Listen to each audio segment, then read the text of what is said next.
한무영 교수님께서는 서울대학교 건설환경공학부 교수로 재직하고 계시고 현재 빗물연구센터 그리고 사단법인 빗물모아 지구사랑 대표, 국회 물포럼 부회장 등을 역임하고 계십니다. 또한 테드와 EBS 초대서, 세상을 바꾸는 새밭이 등에 출연하셔서 물관리에 대한 애정과 그간의 노력들을 함께 소통해 오셨습니다. 또한 중요한 것은 우리들의 교육과정 안에서도 이미 이러한 연구들과 이러한 내용들을 반영하시는 노력들을 지속적으로 하고 계십니다. 모모모 물관리는 11년 동안 집필하셨던 자료를 토대로 함께 모은 책입니다. 바로 지금 보고 계시는 기후위기 해결을 위한 것이 탄소뿐만이 아니라 물 관리로 시작할 수 있다라고 하는 부분이죠. 바로 2020년 우리들이 현재를 진단하고 미래를 위한 노력을 지금부터 시작할 때가 아닌가 싶습니다. 이 책에서 저자의 글에서는 교수님의 이러한 철학들이 담겨져 있습니다. 우리나라의 빗물 관리 철학과 기술을 전 세계에 알리는 동시에 빗물과 관련된 다양한 갈등들을 치유하고 대한민국의 물산업 발전에 힘쓰고자 한다라고 하셨습니다. 오늘 이 시간을 통해서 이 땅의 모든 젊은이들과 우리나라 모든 국민들이 전 세계의 위기 관리뿐만 아니라 바로 생활 속에서 실천할 수 있는 작은 노력들의 첫 시간이 되기를 바라면서 지금부터 한무영 교수님의 모모모 물관리 강의를 들어보도록 하겠습니다. 그럼 박수로 청해 보도록 하겠습니다. 네, 안녕하세요. 방금 소개받은 한무영 교수입니다. 오늘 제가 강의할 내용은 모모모 물관리, 기후위기 해결을 위한 모모모 물관리인데 모모모가 뭐지요? 한번 그렇게 관심 가지실 분이 계실 텐데 모모모에 대해서 좀 이따 설명드리겠습니다. 우선 우리 목차는 이제 오늘 이제 1시간 반 동안 하는데 세 파트로 나눴습니다.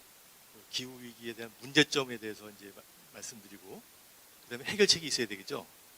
그 다음에 이제 비전에 대해서 말씀드리도록 하겠습니다. 문제점에는 기후위기에 대한 기후위기를 빗물로 극복한다라는 개념이고요. 두 번째는 해결책으로서 물관리를 도대체 어떻게 해야 되는지 철학적으로부터 들어가 보자 하는 거, 그리고 대한민국의 물관리 세계적인 모델이 있다는 거 말씀드리고, 그리고 물맹 탈출에 대한 얘기, 그 다음에 세 번째 비전으로서는 대한민국의 하늘물 이니시어티브라는 걸 제안했습니다. 하나씩 들어보실까요? 우선 첫 번째 문제점입니다.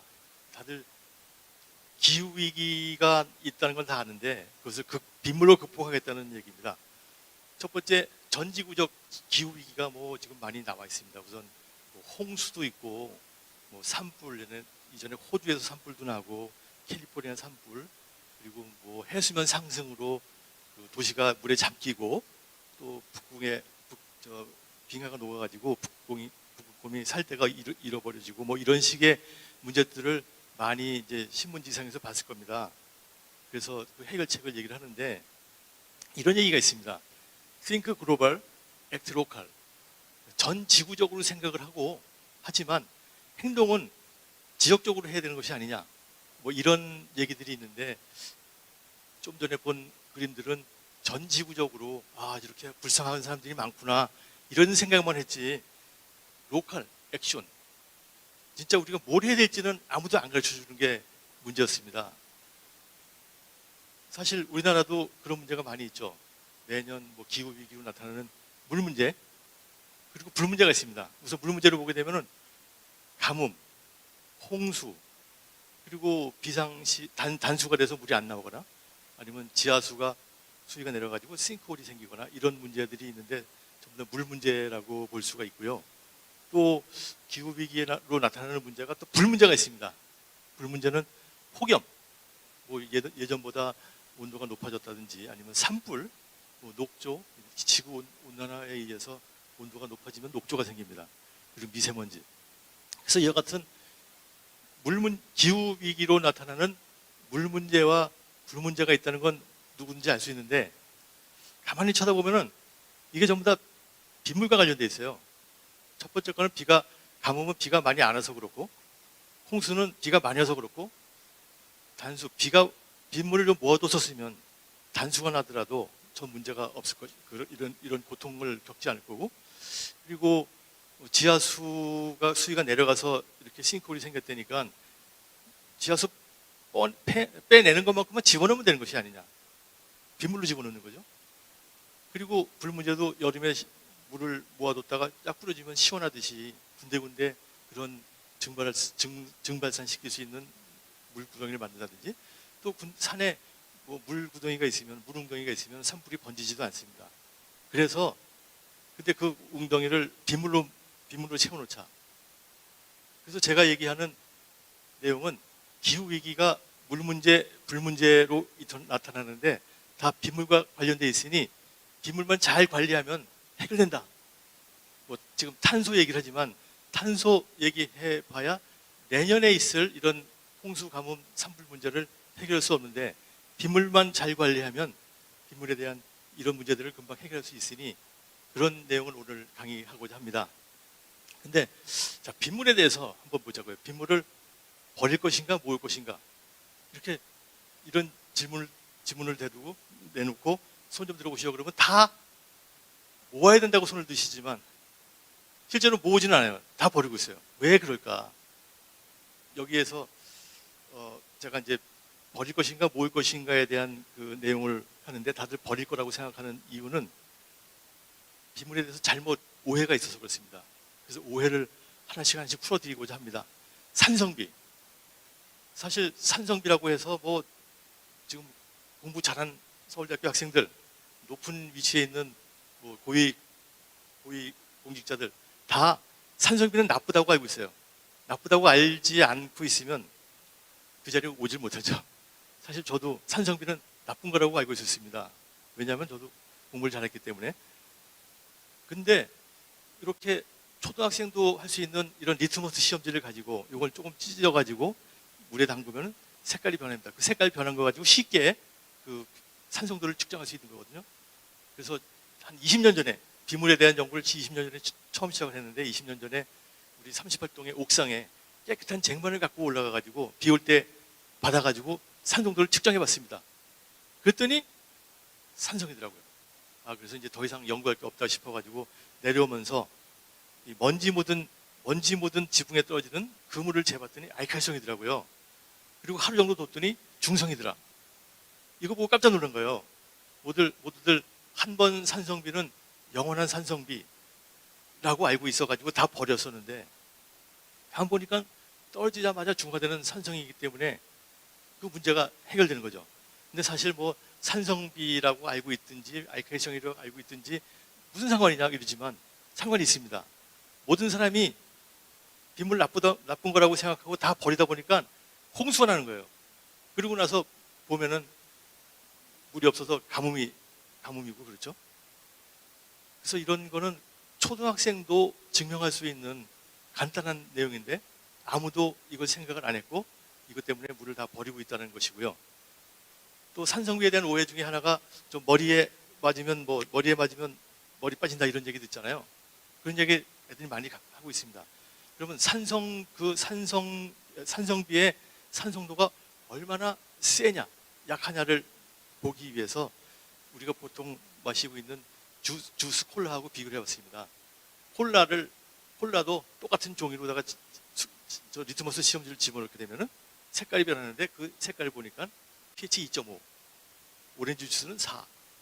사실 산성비라고 하는 그 산성비의 pH는 5.5거든요. 5.5하고 콜라 2.5하고 보게 되면 pH는 1단위가 10배, 2단위가 100배, 3단위가 1000배입니다. 그러니까 이 콜라가 산성비보다 산성도가 1000배 높은 거예요. 근데도 아무 문제 없이 마시는 걸 보면은 우리가 산성비의 위험도에 대해서 너무 과장되게 알고 있는 것이 아닌가. 더 좋은 이해는 우리 검색을 해보시면 피부의 산성도 이렇게 검색해 보시면요. pH가 5.5더라고요. 바로 산성비라고 하는 그 산성비의 산성도랑 피부의 산성도랑 똑같으니 산성비에 맞았다고 피부가 상한다는 건 말이 안 되는 얘기 아닙니까? 그래서 이런 것도 과학자보담도 초등학생도 증명할 수 있는 거에 의해서 우리가 모두가 잘못 알고 있는 것이 아닌가, 이걸 좀 얘기를 할 수 있겠습니다. 자, 이제 우리 39동에 우리 공대 건물이거든요. 거기 비가 설계 당시부터 빗물 저장탱크 200톤짜리를 만들어 가지고 설치했습니다. 그럼 비가 오게 되면은 지붕에 떨어지는 빗물이 홈통을 통해서 그 통 속으로 들어가는 거예요. 그래서 비가 오게 되면 가보지 않아도 물이 이만큼 찹니다. 그 물 가지고 화장실에 화장실 용수를 쓰거든요. 그렇다면은 수도요금을 아끼는 거예요. 그래서 저는 빗물은 돈이다, 그것도 공짜로 떨어지는 돈이다라고 생각을 합니다.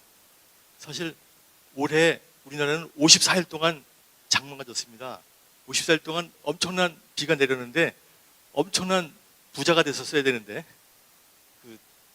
그걸 모으지 못하니까 다 버리고 나서 지금 뭐 가뭄이다 건조주의보다 얘기하고 있는 것 같습니다. 그래서 빗물은 제가 보기에는 하늘에서 돈이 떨어진다, 이렇게 생각을 합니다. 근데 이 공짜 돈을 다 버리고 있는 게 좀 잘못된 것이고, 또 어떤 사람들은 봄이 되면 관정 파주기를 해서 시골에 물이 없으니 뭐 지하수를 파주자 하지만, 그러면 지하수가 공짜인가? 공짜가 아니죠. 풀면 풀수록 수위가 내려가기 때문에 공짜가 아닌데, 이걸 계속 정부에서는 돈을 주면서 이걸 쓰고 있으니, 저는 수자원의 생각에 대한 근본적인 생각이 좀 잘못된 것이 아니냐. 공짜인 빗물은 다 버리고 공짜가 아닌 지하수를 퍼쓰는 쪽으로 정책이 되는 것은 좀 문제가 있지 않겠느냐, 이렇게 생각을 합니다. 자, 그 다음에 이제 빗물이 깨끗할까? 이렇게 빗물 뭐 마실 수 있을까? 뭐 이런 얘기를 많이 하시잖아요. 상식적으로 봤을 때 이런 그림을 보시면은 산에 비가 떨어져 가지고 산에 댐을 막아 가지고 거기서 이제 뭐 쓰기도 하고, 또 거기서 이제 상류부터 살살 내려와서 하류까지 갑니다. 그리고 바다까지 갑니다. 그래서 저는 이걸 마일리지라고 얘기를 합니다. 마일리지라는 것은 비가 와서 얼마큼 지나갔는지에 대한 그 길이를 얘기를 하는데, 산에 있는 물은 마일리지가 짧고 하류에 있는 물은 마일리지가 깁니다. 근데 마일리지가 길수록 중간에 다른 이물질들이, 더러운 것들이 들어올 수가 있는 확률이 많죠. 그래서 상식적으로 보더라도 마일리지가 긴 물이 지저분하다, 마일리지가 짧은 물이 깨끗하다 하니까 깨끗한 물을 얻기 위해서 산으로 가는 것 같습니다. 근데 이걸 정성적으로 하지 말고 좀 정량적으로 하자, 과학적으로 하자 했을 때 TDS라는 개념이 있습니다. 이건 별게 아니고, 바다에 가서 주전자에 1리터 물을 받아놓고 끓이면 밑에 다 끓이면 소금이 남잖아요. 증발 잔유물이라고 하는 거죠. 했더니 35g 정도, 그래서 35,000mg per 리터가 되고, 낙동강 하류부터 아니면 한강 하류부터 재서 올라가면서 재면은 수치는 다 달라지지만 확실한 거는 올라갈수록 수치가 작다는 거죠. 그러니까 다시 한번 마일리지가 짧을수록 물이 깨끗하다라는 것을 증명할 수 있는데, 도심 한가운데서도 마일리지 짧은 마일리지 제로 마일을 찾을 수가 있습니다. 바로 제가 있는 이 건물, 여러분이 앉아 계신 그 건물에 지붕에 떨어지는 빗물은 마일리지가 제로입니다. 물론 여기에는 뭐 황사, 먼지, 대기오염 물질, 뭐 새똥 정도는 있을지 모르지만, 여기는 사람 똥이 묻어본 적이 없고 공장 폐수가 묻어본 적이 없는 물이니까 비교적 깨끗한 물이라는 거죠. 그래서 어떤 사람들은 저한테 물어봅니다. 빗물을 마실 수 있어요? 이렇게 물어보는데, 저는 그에 대한 답으로서, 답을 하기보다는 저는 다시 반문을 합니다. 그럼 강물을 마실 수 있어요? 강물을 못 마시죠. 처리해야죠. 네, 맞습니다. 빗물도 처리해야 되니까 질문을 그렇게 하지 마시고, 강물을 처리하는 데 드는 비용과 빗물을 먹을 때까지 처리하는 데 드는 비용, 어느 게 더 싸게 맥힙니까? 하면은 마일리지가 짧은 빗물이 처리하는 데 드는 에너지가 훨씬 적게 들고 비용도 싸게 맥힌다, 이렇게 드릴 수가 있습니다. 또 어떤 사람도 또 저걸 물어보세요. 빗물이 맛이 있습니까? 그래서 맛이 있느냐는 것은 사람마다 다 다르기 때문에 뭐 이런 그 게임 같은 걸 했습니다. 서바이벌 나는 가수다 해서 뭐가 뭔지 모르는 상태에서 측정을 해가지고 제일 맛있는 걸 투표하는 겁니다. 그래서 첫 번째 나는 물이다라는 개념으로 뭐 지하수 퍼서 병에 담아서 비싸게 파는 물, 뭐 이런 물이죠. 이런 물과 빗물과 수돗물을 뭐가 뭔지 모르는 상태에서 통 3개에다 놓고 온도를 똑같이 해서 맛을 보게 합니다. 맛을 보게 해서 이제 투표를 하는 거죠. 이건 사람마다 다 다르기 때문에 나는 이게 맛있다, 이게 맛있다 했는데 여태까지 한 50번 정도 해봤습니다. 했을 때마다 아주 똑같은 비슷한 현상이 나온 거예요. 결과는 빗물이 가장 맛있다고 투표를 했습니다. 나머지는 수돗물과 그리고 병물을 가지고 반반씩 나눠가지고 했으니 사람들이 이걸 보고 깜짝 놀랍니다. 2번 깜짝 놀랍니다. 첫 번째, 빗물을 마실 수 있다니. 2번째, 빗물이 제일 맛있다니. 이렇게 2번 깜짝 놀라지만 이건 여러분이 투표한 결과이고 또 어디 가서 또 새롭게 하게 되면 다른 결과가 나오겠지만 제일 좋은 거는 빗물이 제일 깨끗하다는 것. 근데 왜 깨끗할까 했을 때는 저는 다들 원산지하고 유통 과정을 생각해 보는 거예요. 원산지는 전부 다 하늘이고요. 모든 뭐 지하수도 그렇고 수돗물도 그렇고 빗물도 원산지는 하늘인데 유통 과정이 빗물은 제일 짧고 상수도는 수돗물은 좀 길고 지하수는 아주 길고 하기 때문에 아마 다른 뭐 음식과 마찬가지로 물도 유통 과정이 짧을수록 맛이 있을 것이 아닌가 이렇게 얘기가 되겠습니다. 그다음에 요새 탄소 얘기가 많이 나오는데 만약에 물을 갖고 오는 방법은 여러 가지가 있습니다. 뭐 빗물도 있고 상수도도 있고 지하수도 있고 해수담수화도 있고 또 요새는 물이 없으니까 하수 처리해서 다시 쓰자 뭐 이런 것들이 그런 방법들이 있는데 좋습니다. 근데 각각에 대해서 에너지가 얼마큼 드는지 한번 생각해 보자고요. 광역상수는 서울 같은 경우는 저 멀리 팔당에서부터 물을 취수해서 처리해서 펌프를 해서 여기까지 옵니다. 그래서 계산해 봤더니 1톤당 0.15kWh가 듭니다. 하수 처리장 제2용수는 아주 지저분한 물을 또 처리해야 되기 때문에 그것은 1톤당 1.25kWh가 됩니다. 물론 바닷물로도 먹을 수 있게 만들 수 있습니다. 에너지가 들어가는데 그 에너지는 약 4에서 8kWh가 됩니다. 그런데 빗물은 지붕에 떨어지는 빗물을 받아가지고 쓰니까 여기서 뭐 약간의 뭐 펌프로 한 층만 올리면 되는 거거든요. 그건 0.00012kWh 하니까 물을 쓸 때 빗물을 쓰는 것이 가장 에너지가 적게 드는 것이 그런 결론이 나오죠. 그래서 에너지를 절약하고 싶으면은 수돗물 쓰지 말고 빗물 쓰자. 물론 빗물을 1년 내내 쓸 수가 없으니까는 그렇다면은 빗물이 있을 때는 빗물 먼저 쓰고 나머지는 좀 비싼 뭐 에너지가 많이 들어가는 물을 써야 되는 것이 아닌가 이렇게 생각하는데 사실은 사람들이 그렇게 생각을 안 합니다. 빗물이 중요한 점은 또 있습니다. 빗물을 모아가지고 여름에 마당에 쫙 뿌리면 시원해지잖아요. 그 열 환경을 개선할 수 있어서 냉방 에너지를 감소할 수 있는데 이거는 수돗물도 그런 역할을 하지만 수돗물이 깔려있지 않은 데까지 물을 보내기 위해서는 수돗물은 한계가 있죠. 근데 빗물은 모든 자리에 빗물이 떠지기 때문에 빗물을 이용할 수가 있습니다. 그래서 에너지를 가장 적게 쓰는 물이 바로 빗물이다라고 할 수 있고요. 갑자기 이상한 그림이 나오죠. 여기서 어떤 멘트가 생각이 나겠습니까? 누가 대답을 좀 해주면 좋은데 어떤 멘트가 나올 것 같아요? 결혼해 주시겠습니까? 그러는데 근데 맞습니다. 정답이에요. 근데 이 남자가 나랑 재혼해 주시겠습니까? 그러면 말도 안 되는 거죠. 뭐라고? 이렇게 얘기할 정도가 되는 아주 엉토당토한 현상이 벌어지는데 우리 빗물에도 이런 현상이 나타납니다. 빗물을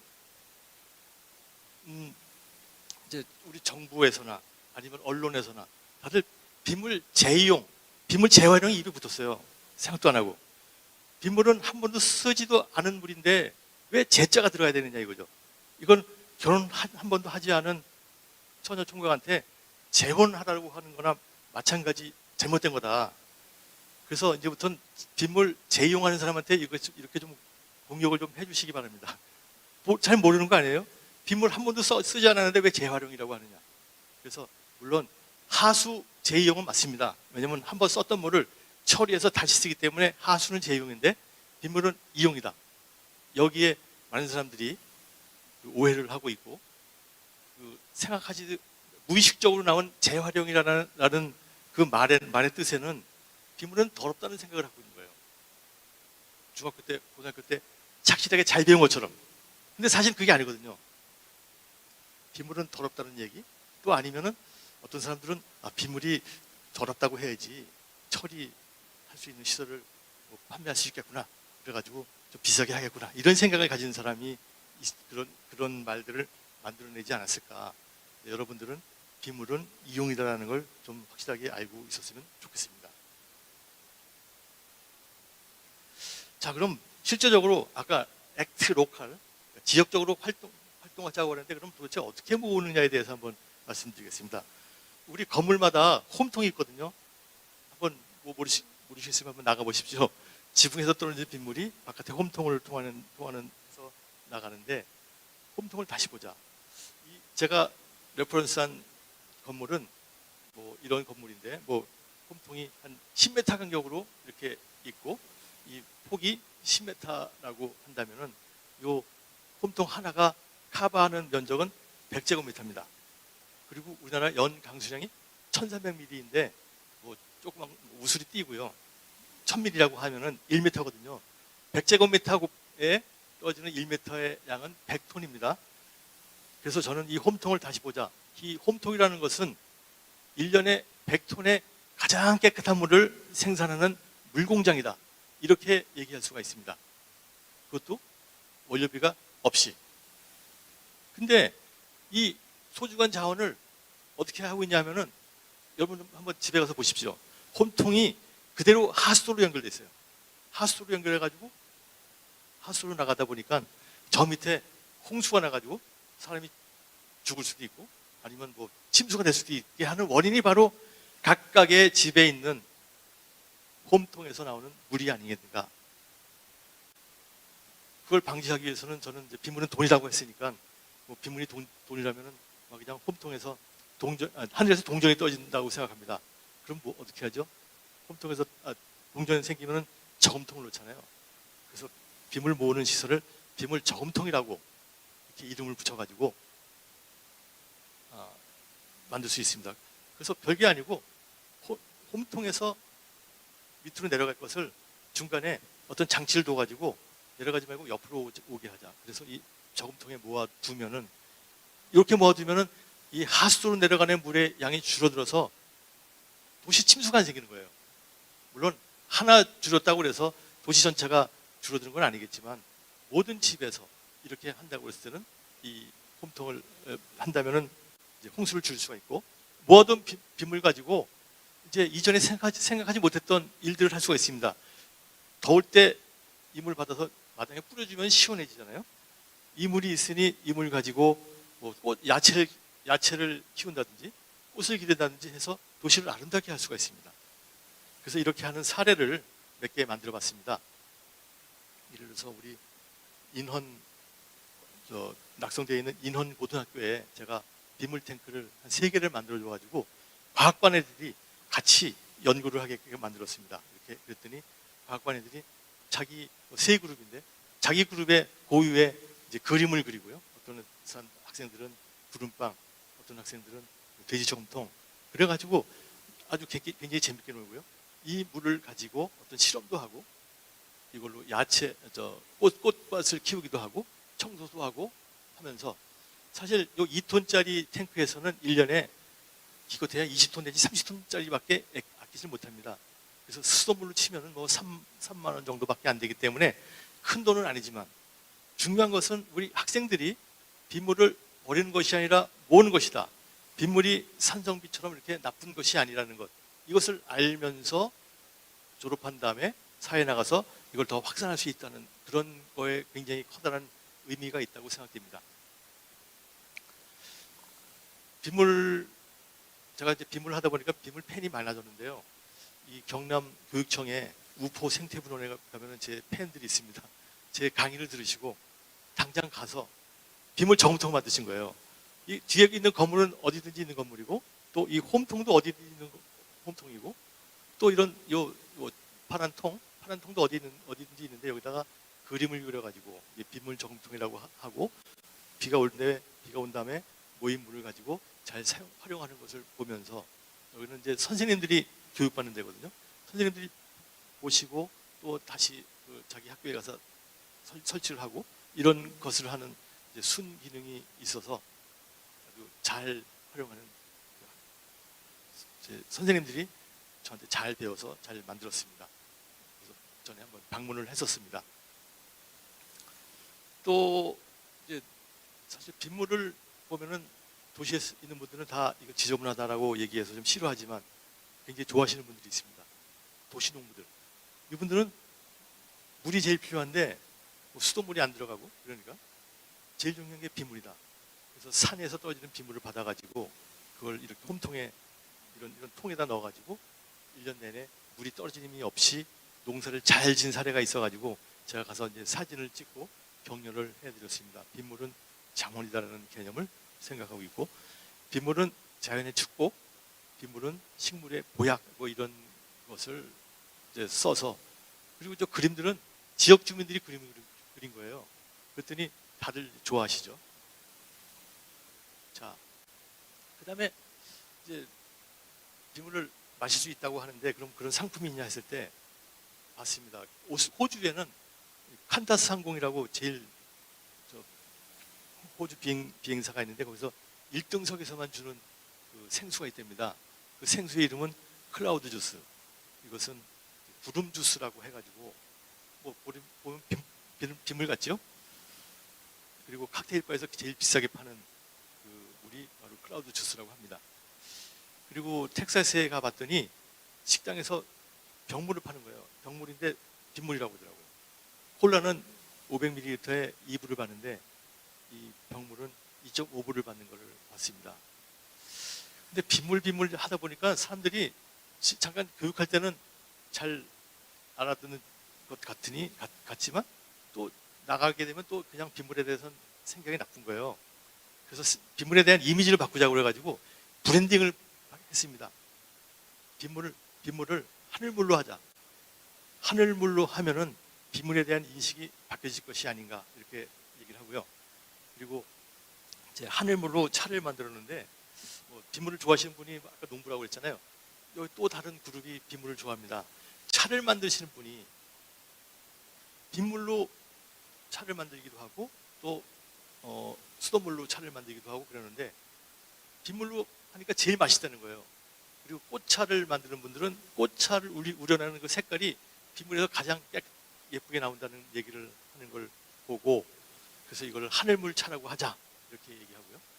또 이제 하늘물 맥주를 빗물로 맥주를 담아서 이제 하늘물 맥주라고 이름을 붙였습니다. 그래서 이와 같이 파트 1에서는 빗물에 대한 오해가 있다. 빗물이 다들 산성비라고 잘못 알고 있었는데 산성비라고 잘못 알게 아니고요. 빗물은 산성입니다. 근데 산성인데 그렇게 위험한 산성이 아니라는 것 그것을 알려드리고 또 그것을 직접 모으는 방법에 대해서 여러 사례들을 말씀드리고 그다음에 이것을 상품화하고 사람들이 좋아하는 이런 내용들 얘기했고 그리고 빗물 대신에 이제 하늘물로 얘기하자. 하늘물. 그래서 하늘물을 모아봐요. 이렇게라는 책도 만들기도 하고 지구를 살리는 하늘물이라는 책도 만들고 그랬습니다. 이제 파트 2의 해결책으로 가보겠습니다. 파트 2는 자 이렇게 기후 위기가 있는데 기후 위기를 어떠한 방법으로 해결할 수 있을까? 지금까지는 뭐 홍수, 가뭄 이런 게 있으면 지구 온난화 때문에 그러니 탄소를 감축하자 이렇게 얘기하지만 사실 탄소 감축한다고 내년에 우리 집 앞에 홍수가 방지될 것인가?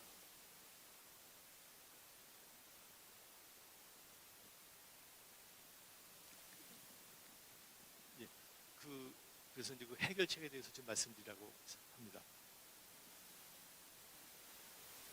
첫 번째는 물관리의 그 철학과 정책을 다시 보기. 두 번째는 세계적인 물관리 모범 사례. 그다음에 물명 탈출이라는 걸로 파트 2는 좀 약간 깁니다. 그래서 중간에 잠깐 그 인터미션을 가지도록 하겠습니다. 우선 해결책에 대해서 물관리 철학에 대해서 보자. 제가 사실은 물에 대해서 한 45년 했거든요. 대학교 다닐 때부터 해서 대학원 졸업하고 현대건설에도 다니기도 하고 중동에서 공사도 해보고 설계도 해보고 그다음에 연구도 해보고 그런 상태에서 한 45년 했으니까 이제는 물관리 철학에 대해서 좀 얘기할 수 있지 않겠나. 그래서 철학에 대해서 한번 여러분과 같이 공유를 해보겠습니다. 근데 철학하면은 어려운 게 아니라 쉬워야 되겠죠. 모든 사람들이 쉽게 알 수 있는 쪽으로 하는 방법을 말씀드리겠습니다. 자, 저는 물관리를 도대체 어떻게 하는 거예요? 물어봤을 때 저는 이렇게 한마디로 얘기했을 때 아주 쉽게 얘기할 수 있는 방법을 마련했습니다. 1차원에서 4차원 관리. 자, 갑자기 손바닥이 나왔습니다. 제 손바닥 사진입니다. 제 손바닥 사진인데 제 손바닥에 손금이 있잖아요. 근데 저는 이 대한민국 국토를 이 손바닥으로 하자. 그리고 손금은 커다란 강이라고 하자. 4대 강이라고 해도 되죠. 그래서 지금 이 국토에 강이 있는데 국토 전체에 비가 내립니다. 비가 내리는데 그 비를 어떻게 하고 있냐면은 다들 산에서도 강으로 집어넣고 도시에서도 강으로 집어넣고 해서 강에서 관리하는 거예요. 아니면 도시에서는 뭐 하수도에서 관리하는 거죠. 하수에서 전부 다 하수에 집어넣고 관리하는. 그래서 저는 이거는 선적인 관리라고 얘기합니다. 선으로 이루어진 선적인 관리. 그리고 1차원적인 관리죠. 보면은 다시 도시로 오게 되면 도시 한가운데 강이 있고요. 강이 있고 산이 있고 도시가 있는데 도시에 떨어지는 빗물도 강에 집어넣고 산에 떨어지는 빗물도 강에 집어넣고 하다 보니까 비가 많이 오거나 도시화가 되면 강이 넘치는 거예요. 그래서 그 결과는 뭐 옆에 있는 그림처럼 뭐 홍수가 나고 침수가 되고 사람들이 수영 보트를 타고 다니고 뭐 이런 식으로 되는데, 자, 여기에서의 철학은 뭘까요? 저 산중턱에 있는 사람은 무슨 생각을 할까요? 나만을 위한 생각하지 않을까요? 비가 오면은 그냥 나는 우리 집에서 버리면 된다. 밑에 사람은 내가 알 바 아니고 나만 좋으면 좋다 하는 이런 철학이 바로 1차원적인 물관리가 아닌가 이렇게 생각합니다. 그래서 비가 더 많이 온다든지 그랬을 때는 하천이 범람을 하고요. 또 범람해서 또 이걸 치우게 되면 더 큰 비가 오면 또 넘어지고 뭐 이런 문제들이 있는데, 그럼 대안이 있느냐? 대안은 있습니다. 2차원적인 물관리. 빗물은 손바닥 전체, 국토 전체에 떨어집니다. 그래서 예를 들어서 손가락 끝에 떨어지는 빗물은 거기서 모아가지고 내버리지 않는 거예요. 그렇게 되면 이 하천에 들어오는 물의 양이 줄어들기 때문에 홍수를 방지할 수 있고, 가뭄 때 여기 꼭대기에 있는 사람들은 그 물을 쓸 수 있다. 그래서 2차원적인 물 관리는 면적인 관리라고 볼 수가 있습니다. 면적인 관리. 이걸 다시 도시로 가게 되면은 이제 도시 한가운데 하천이 흐르고 있는데, 건물에서 떨어지는 빗물은 건물에서 물을 잡아주고, 산에 있는 물은 산에서 물을 잡아주고, 이렇게 잡아주게 되면은 밑으로 내려가는 물의 양이 줄어들기 때문에 홍수를 방지할 수가 있습니다. 그리고 그 물을 자기가 쓰게 되면 또 자기가 쓰게 되면 가뭄도 방지할 수 있죠. 물 부족을 해소할 수 있죠.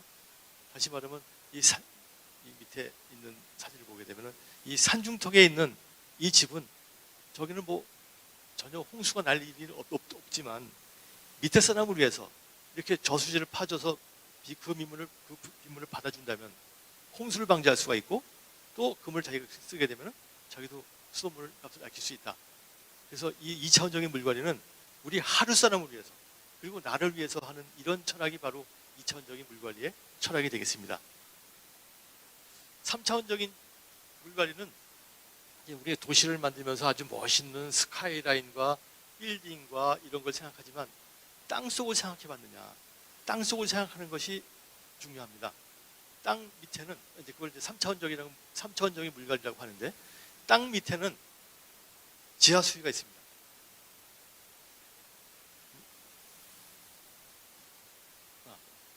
지하 수위가 있어가지고 그 지하 수위가 땅을 촉촉히 적셔줘가지고 여기서 식물도 살고 동물도 살게 돼 있는 생태계와 그 균형을 이루는 거죠.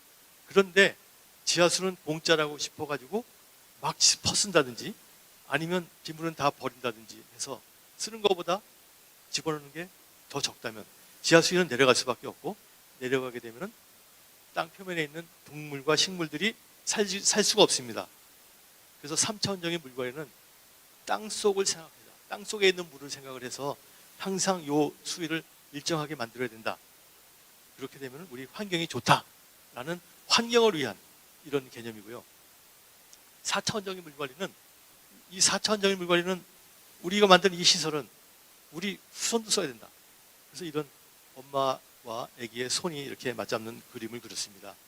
그래서 이 시설은 비용이, 유지관리비가 많이 든다는 것은 우리 후손한테 부담을 주는 것이고, 이게 만약에 망가지거나 했을 때는 우리 후손한테 피해를 주는 거기 때문에 뭘 만들더라도 이 4차원적인 물관리를 생각해야 된다. 그 이유는 후손을 생각해야 된다라는 개념이 되겠습니다. 그러고 보면은 우리 지금 물관리가 우리 다음 세대도 생각하고 우리 환경도 생각하고 우리 하루 사람도 생각하냐 했을 때 그렇지가 않습니다. 또 어떤 분들은 우리 물관리 할 때 어떻게 뭐 그런 항상 모두가 좋아할 수 있겠냐, 저거는 유토피아나 있는 그런 물관리를 얘기하는 것이 아니냐 이렇게 얘기하시는 분이 있는데, 그렇지 않은 걸 만들었습니다. 우리 모두가 행복한 물관리, 우리 다음 세대도 행복하고 환경도 행복하고 그 다음에 우리 하루 사람도 행복한 물관리를 제가 대한민국에 실현을 시켰습니다. 그건 좀 이따 말씀드리고, 이제 우선 철학적인 이제 1, 2, 3, 4차원적인 물관리를 얘기했고요. 그 다음에 이제 물관리 철학에 딱 한마디로 하면 뭐냐 하는, 저는 이 동자를 얘기합니다.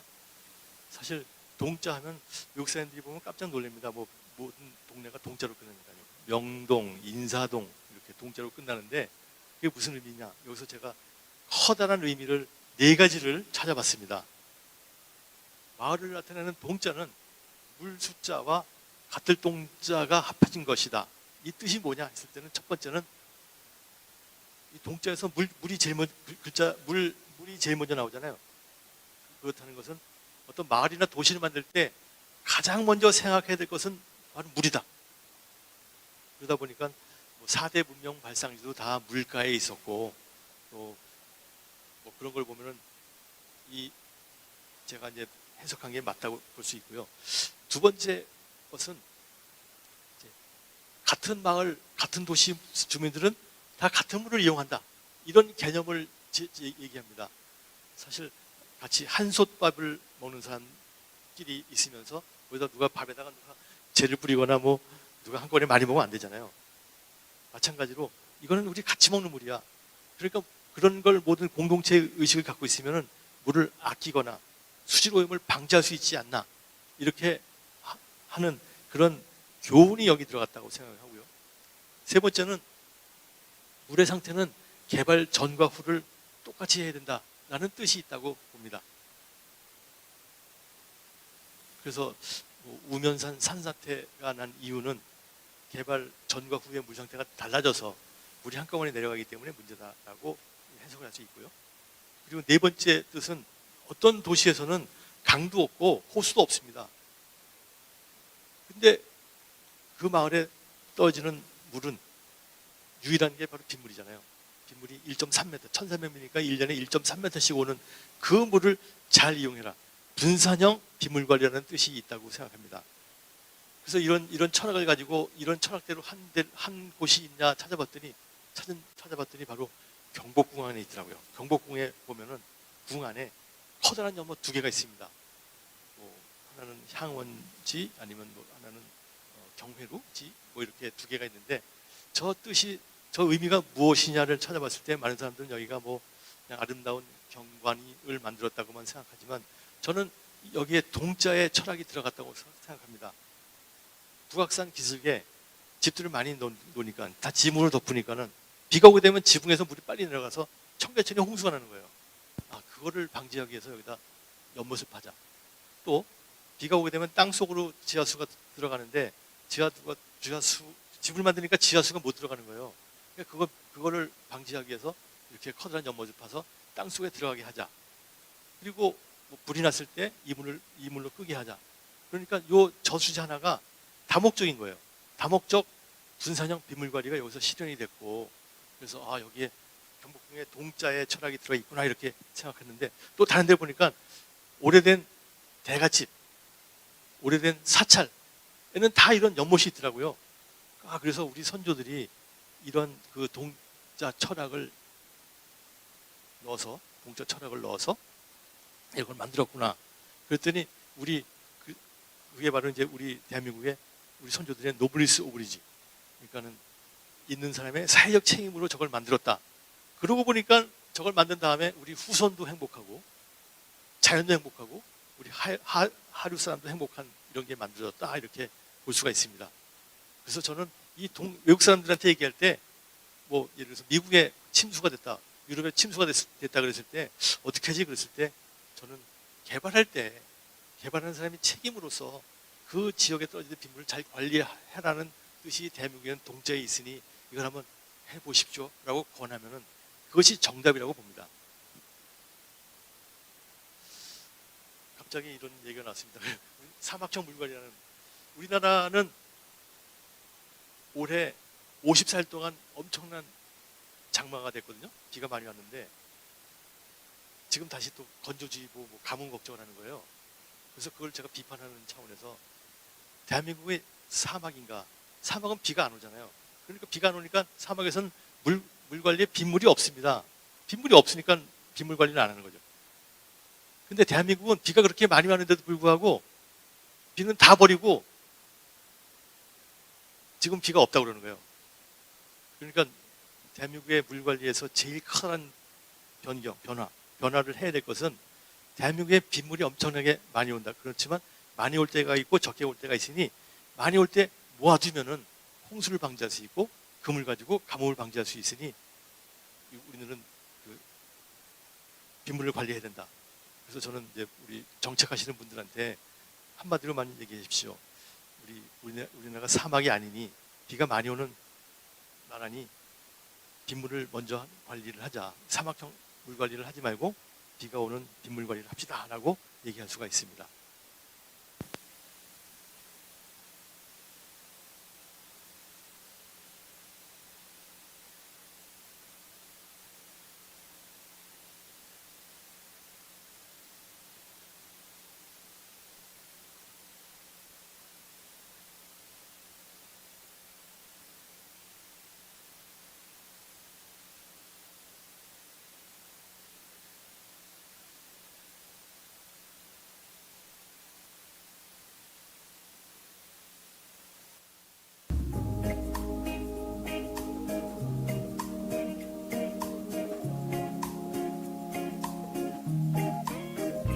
I was standing on the other side, watching you leave, and I couldn't see you go.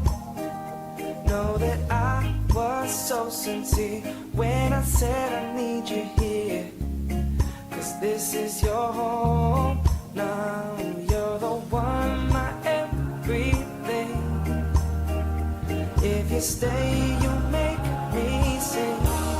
I'll give you my life, I'll give you my heart. Nothing will ever come between us tonight. I'll show you the way. Oh, just promise me that you'll stay.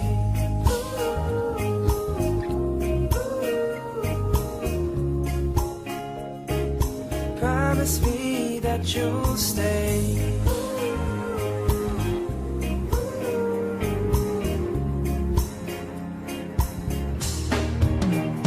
When you're with me, I feel so alive. You're the Bonnie to my Clyde. We can paint the town, but you're so far. You're so far, and I can't even hold me down. You're the one, my everything.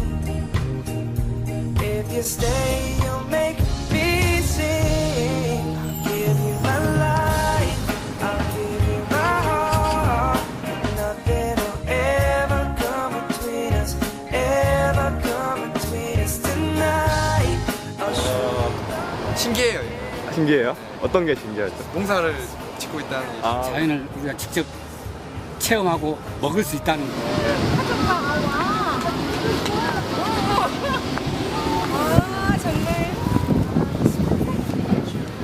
This place is amazing, beautiful. 졸업하기 전에 이런 거 없었는데 졸업하고 보니까 이렇게 좋은 게 생긴 것 같아요. Baby, I feel so alive. You're the planet to my life. 도심 속에서 이렇게 야채도 키울 수도 있고 채소도 키울 수도 있고 네. 우리가 또 같이 가족끼리 나와서 이런 일을 해본다는 자체가 일단 새로운 경험이 되었습니다. 빨리 사실은 걸어서 갈 수 있는 거리에 있어야지 활용을 잘 할 수 있는데 그런 면에서 옥상에 이게 있다는 게 참 괜찮은 것 같아요.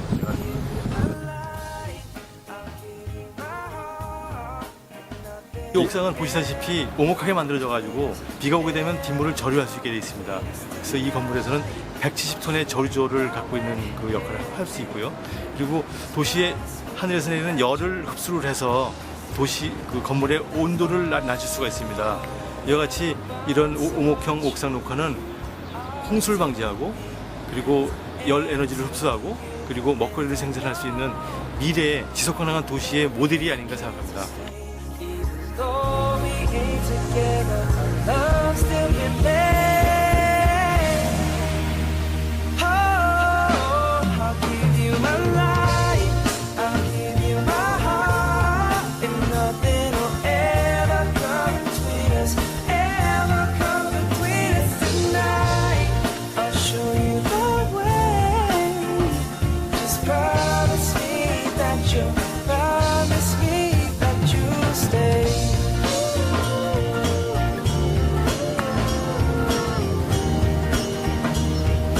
Promise me that you'll stay.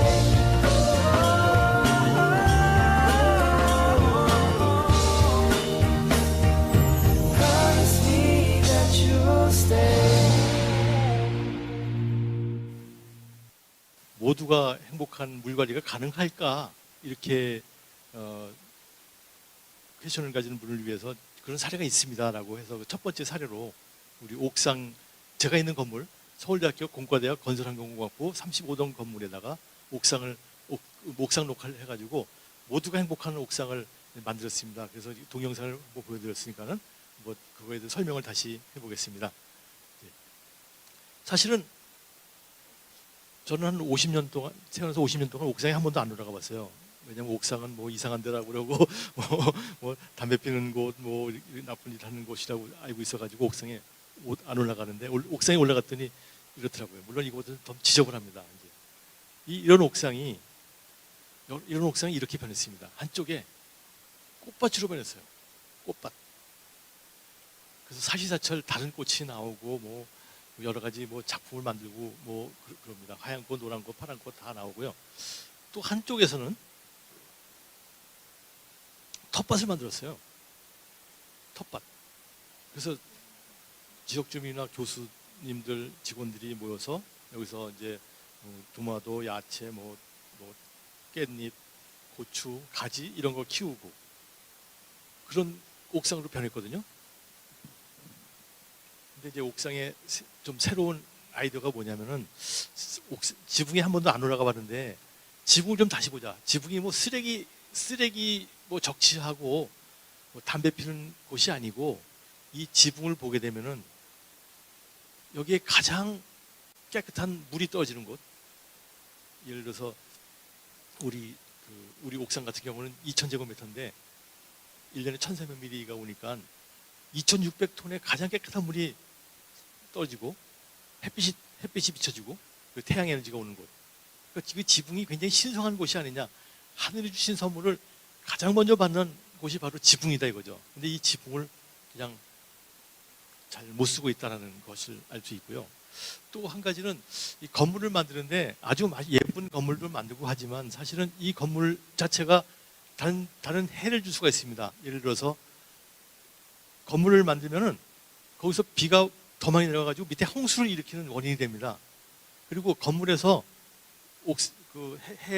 해가 있을 때는 달궈져가지고 뜨거워져가지고 도시 전체를 덮게 하는 그런 역할을 하고 있고, 또 건물을 지음으로써 옛날에 경찰시가 없어진 게 있으니 이 건물 때문에 물에 대한 훼손, 열에 대한 훼손, 식량에 대한 훼손을 막는 것이 아닌가라는 걸 한번 제가 감히 도전을 해봅니다.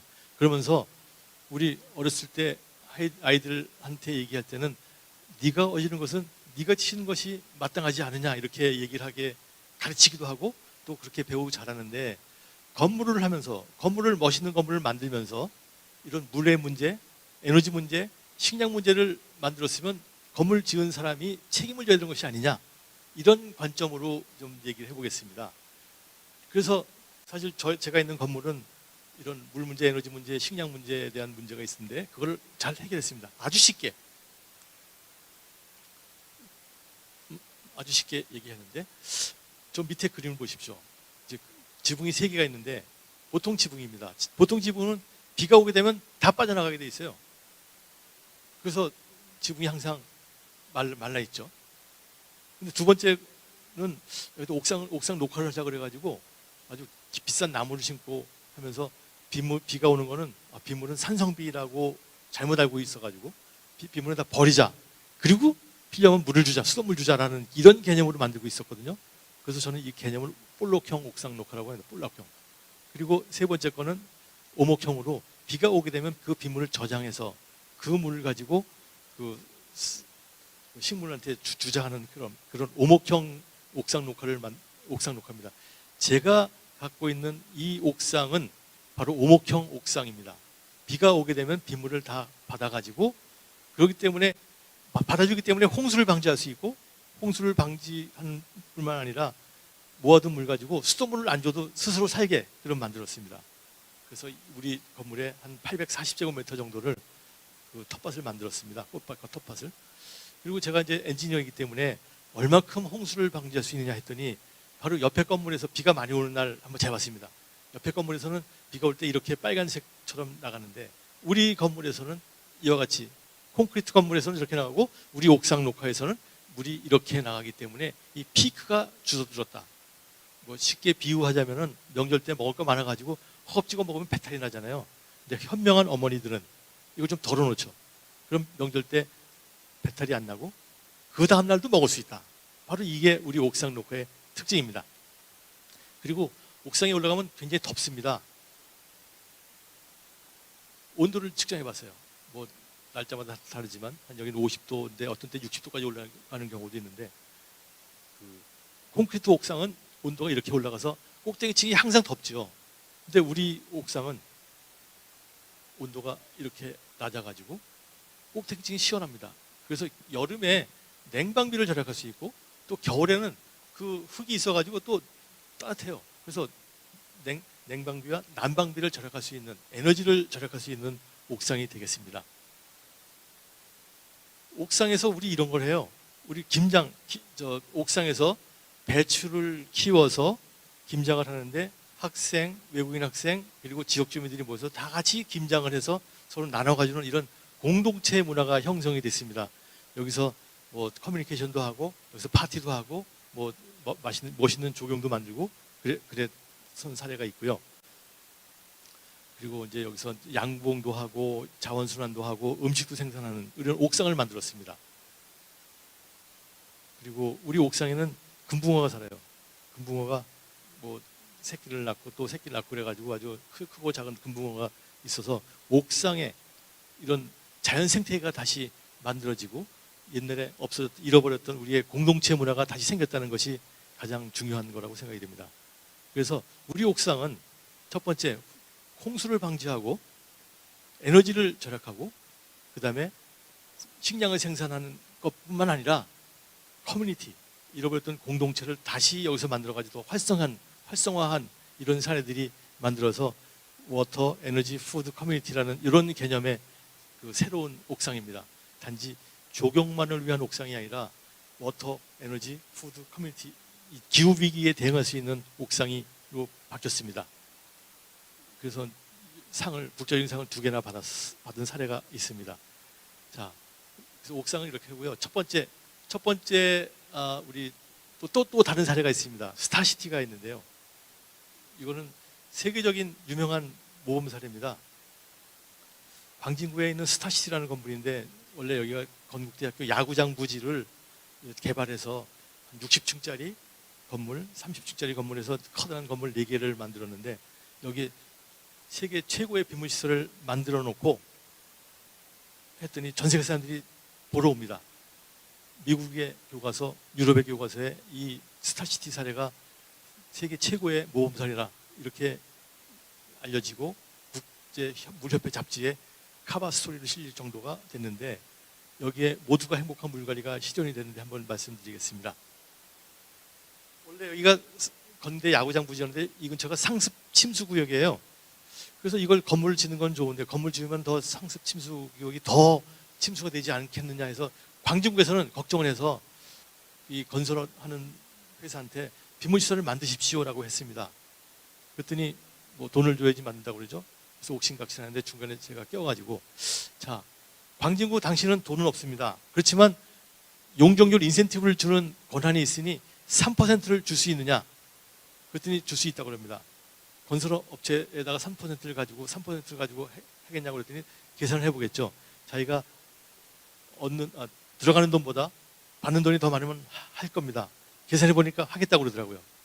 근데 이때는 2003년에 설계를 했는데 이때 이런 용적률 인센티브를 주면은 어떤 특혜의 우려가 있을 것이다.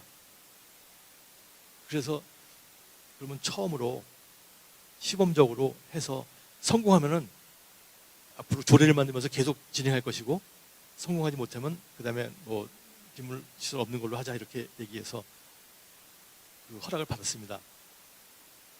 그래서 저한테 설계를 부탁했어요. 그래서 제가 옛날에 그 건설회사에서 6년 동안 설계를 하고 중동 가서 1년 동안 뭐 공사도 해보고 그래가지고 대충 압니다. 그래서 보니까 설계도 보니까 지하 3층까지 지하 주차장을 만들었더라고요. 그래서 키가 제일 작은 B동에 한 층을 덮하자. 지하 4층을 전체를 빗물 탱크로 만들자고 했더니 공사하시는 분은 그거 굉장히 어렵지 않다라고 해가지고 지하 4층 전체를 빗물 탱크를 만들었어요. 그래서 바닥 면적이 1,500제곱미터, 높이 2m에서 3,000톤짜리 물탱크가 나오는 물탱크를 만들었는데 제가 여기다 아이디어를 놨습니다. 이 3,000톤짜리 탱크를 1,000톤짜리 탱크 3개로 구분했어요. 뭐 옆에다 벽돌로 벽만 쌓으면 되니까요. 그래서 첫 번째 통은 홍수 방지용이라고 해가지고 태풍이 이 근처를 지나간다고 그럴 때 이 물을 미리 비워놓는 거예요. 그래서 여기에 떨어지는 이 지역 5만 제곱미터에 떨어지는 빗물을 100mm까지는 한 방울도 안 내보낼 수 있게 하자 하는 홍수 방지용을 했고 지붕에 떨어지는 빗물과 마당에 떨어지는 빗물을 다 두 번째 통에 집어넣어 가지고 그 물을 약간 처리해서 이 물을 가지고 조경 용수를 쓰는 거예요. 지금 이 건물에 이 스타시티에 가면 아주 조경이 잘 돼 있고 뭐 스프링클러, 물길 다 있는데도 불구하고 그 관리비 고지서를 보면은 한 집당 하루에 한 달에 300원씩밖에 부과를 안 합니다. 2007년에 입주를 했고 지금부터 13년 전에 입주를 했는데도 불구하고 그동안 아무 문제 없이 잘 써 있고 유지관리 하나도 그렇게 조금밖에 안 내고 있으니 이건 좀 성공이 아닌가 이렇게 생각을 하고요. 세 번째 커다란 통은 1,000톤인데 이건 비상용수인데요.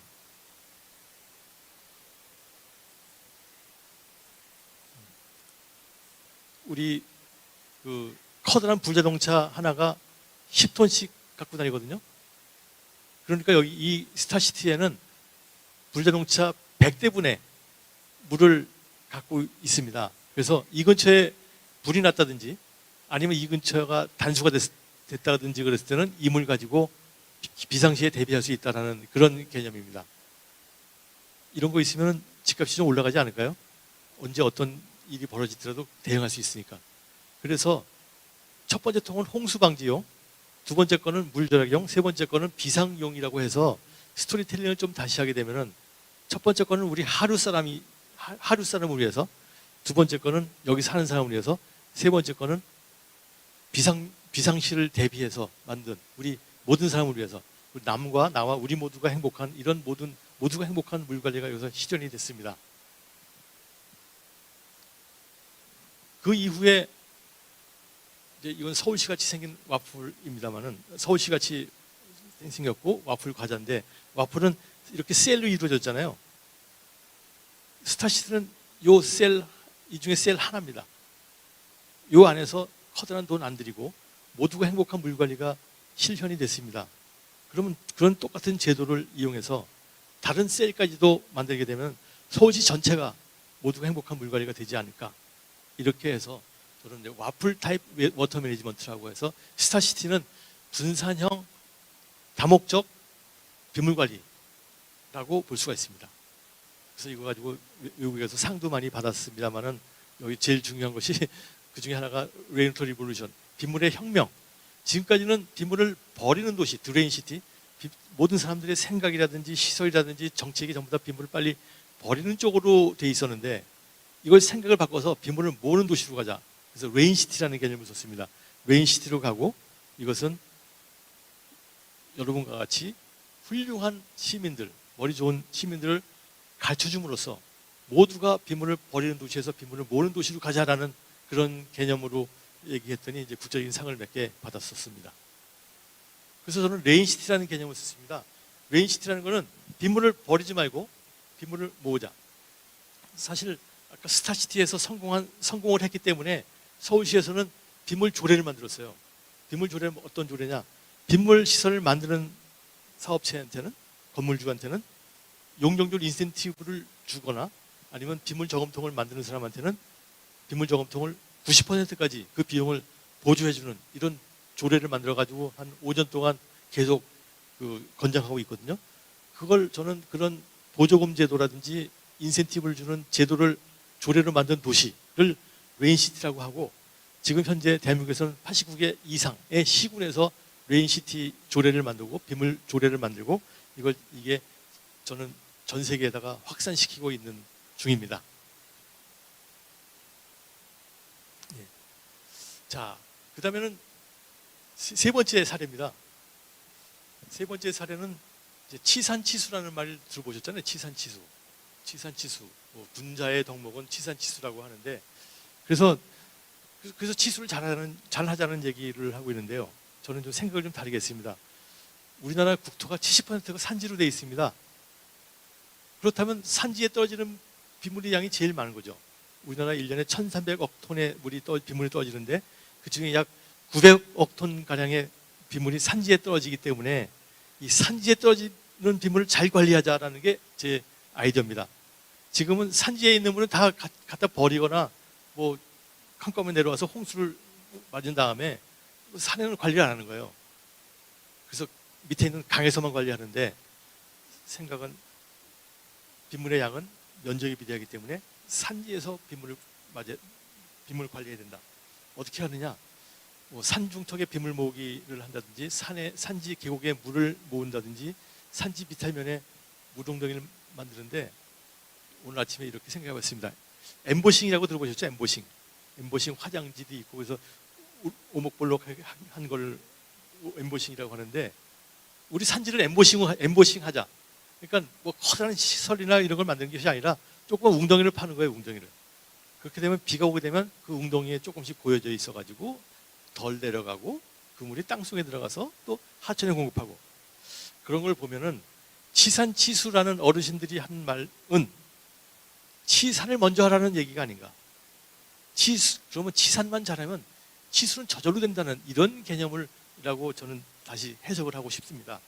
그러면 산지에 어떻게 모으느냐에 대해서 이렇게 제가 이제 그림을 그려봤는데 마침 슬로바키아라는 나라에 이런 시설을 만들어가지고 성공한 사례가 있습니다.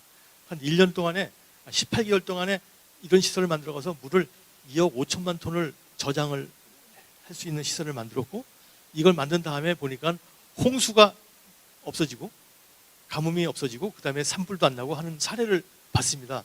그리고 이 시설들은 만드는데 그렇게 어렵지가 않고 지역 주민들이 할 수 있기 때문에 지역 주민들의 일거리 창출이 가능했습니다. 자, 한번 보십시오. 여러분도 이렇게 만들 수 있는지 없는지. 이런 것도 있고 이런 사례도 있고요.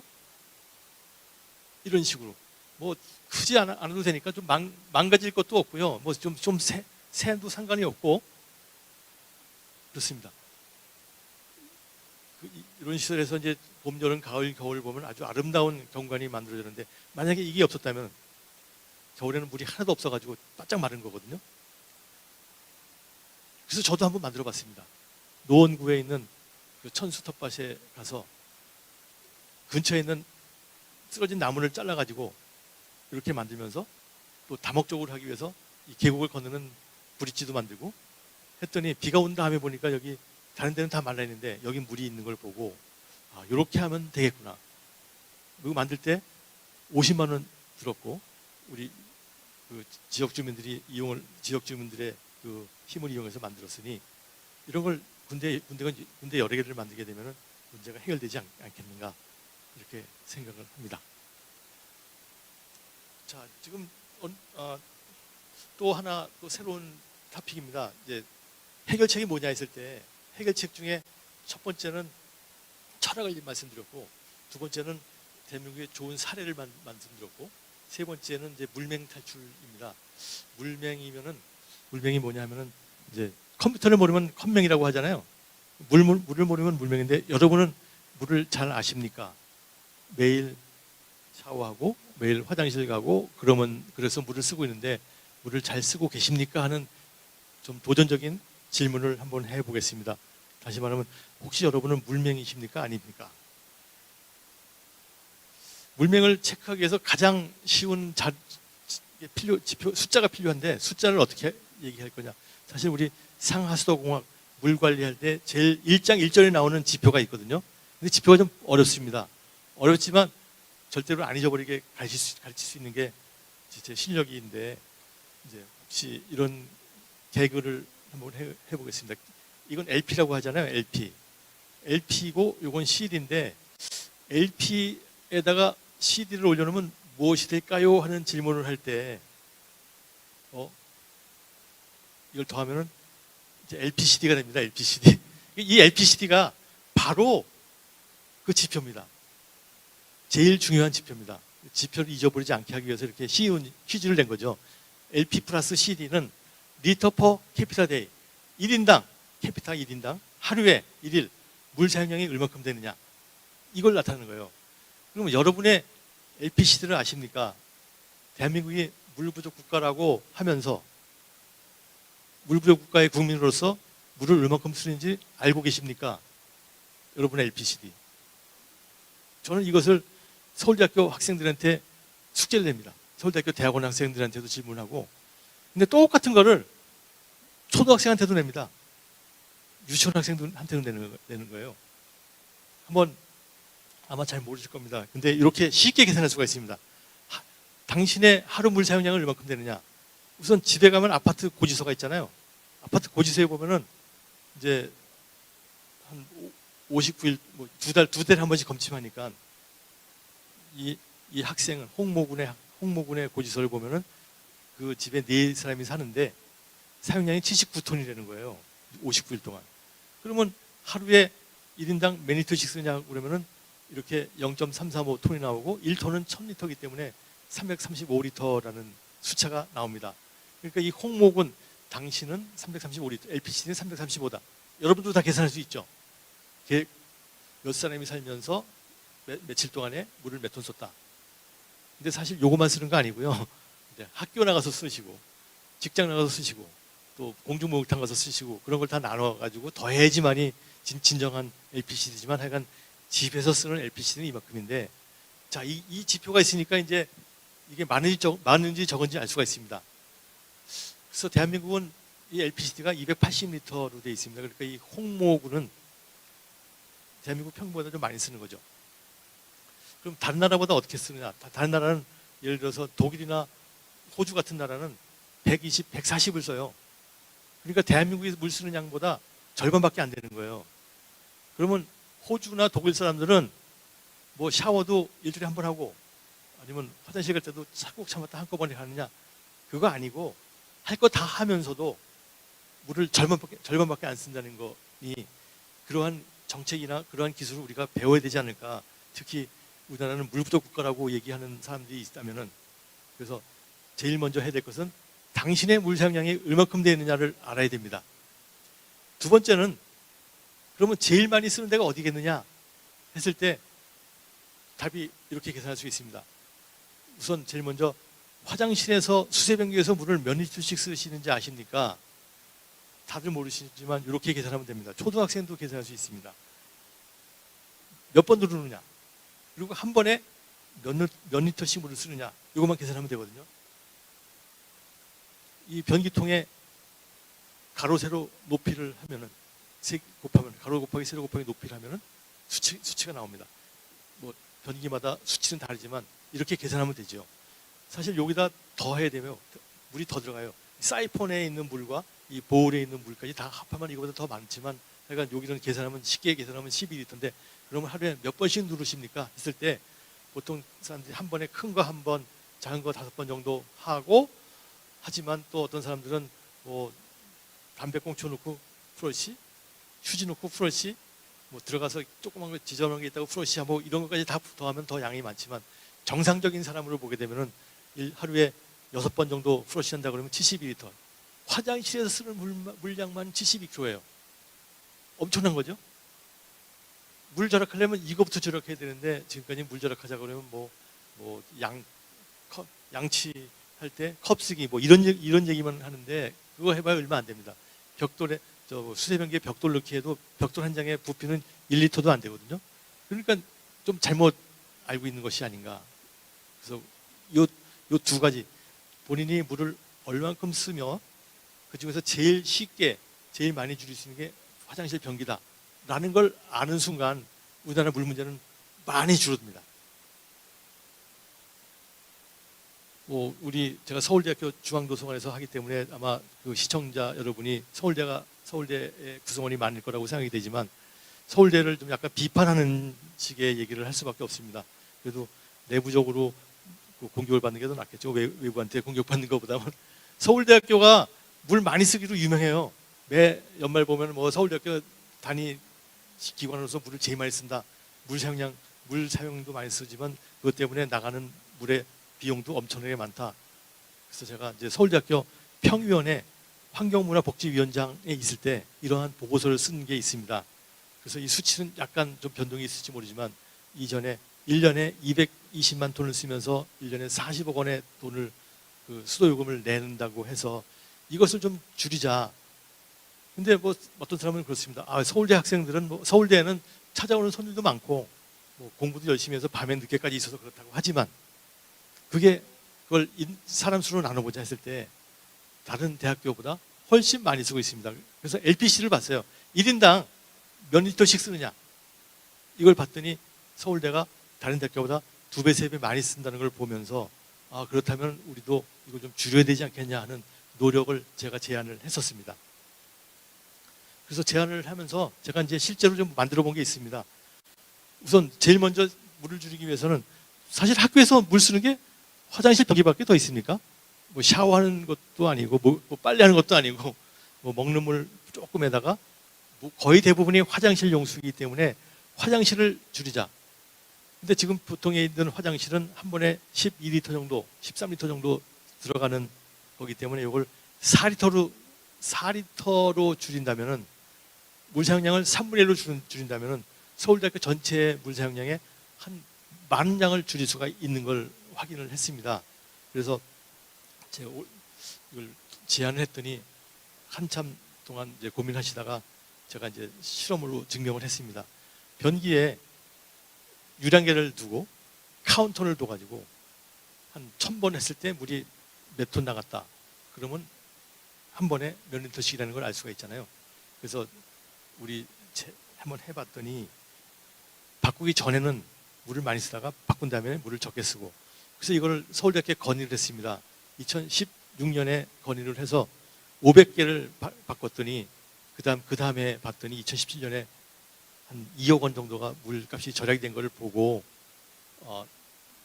서울대학교에서 물을 절약할 수 있는 방법이 있구나라는 걸 제안했고, 그래서 이제 도서관이나 아니면 여성 인구 비율이 많은 건물을 우선으로 해서 바꿨고, 근데 서울대학교에 앞으로 총 변기 수가 한 8,000개 정도 된답니다. 근데 500개밖에 안 바꿨으니 나중에 바꿔야 될 일이 많겠죠.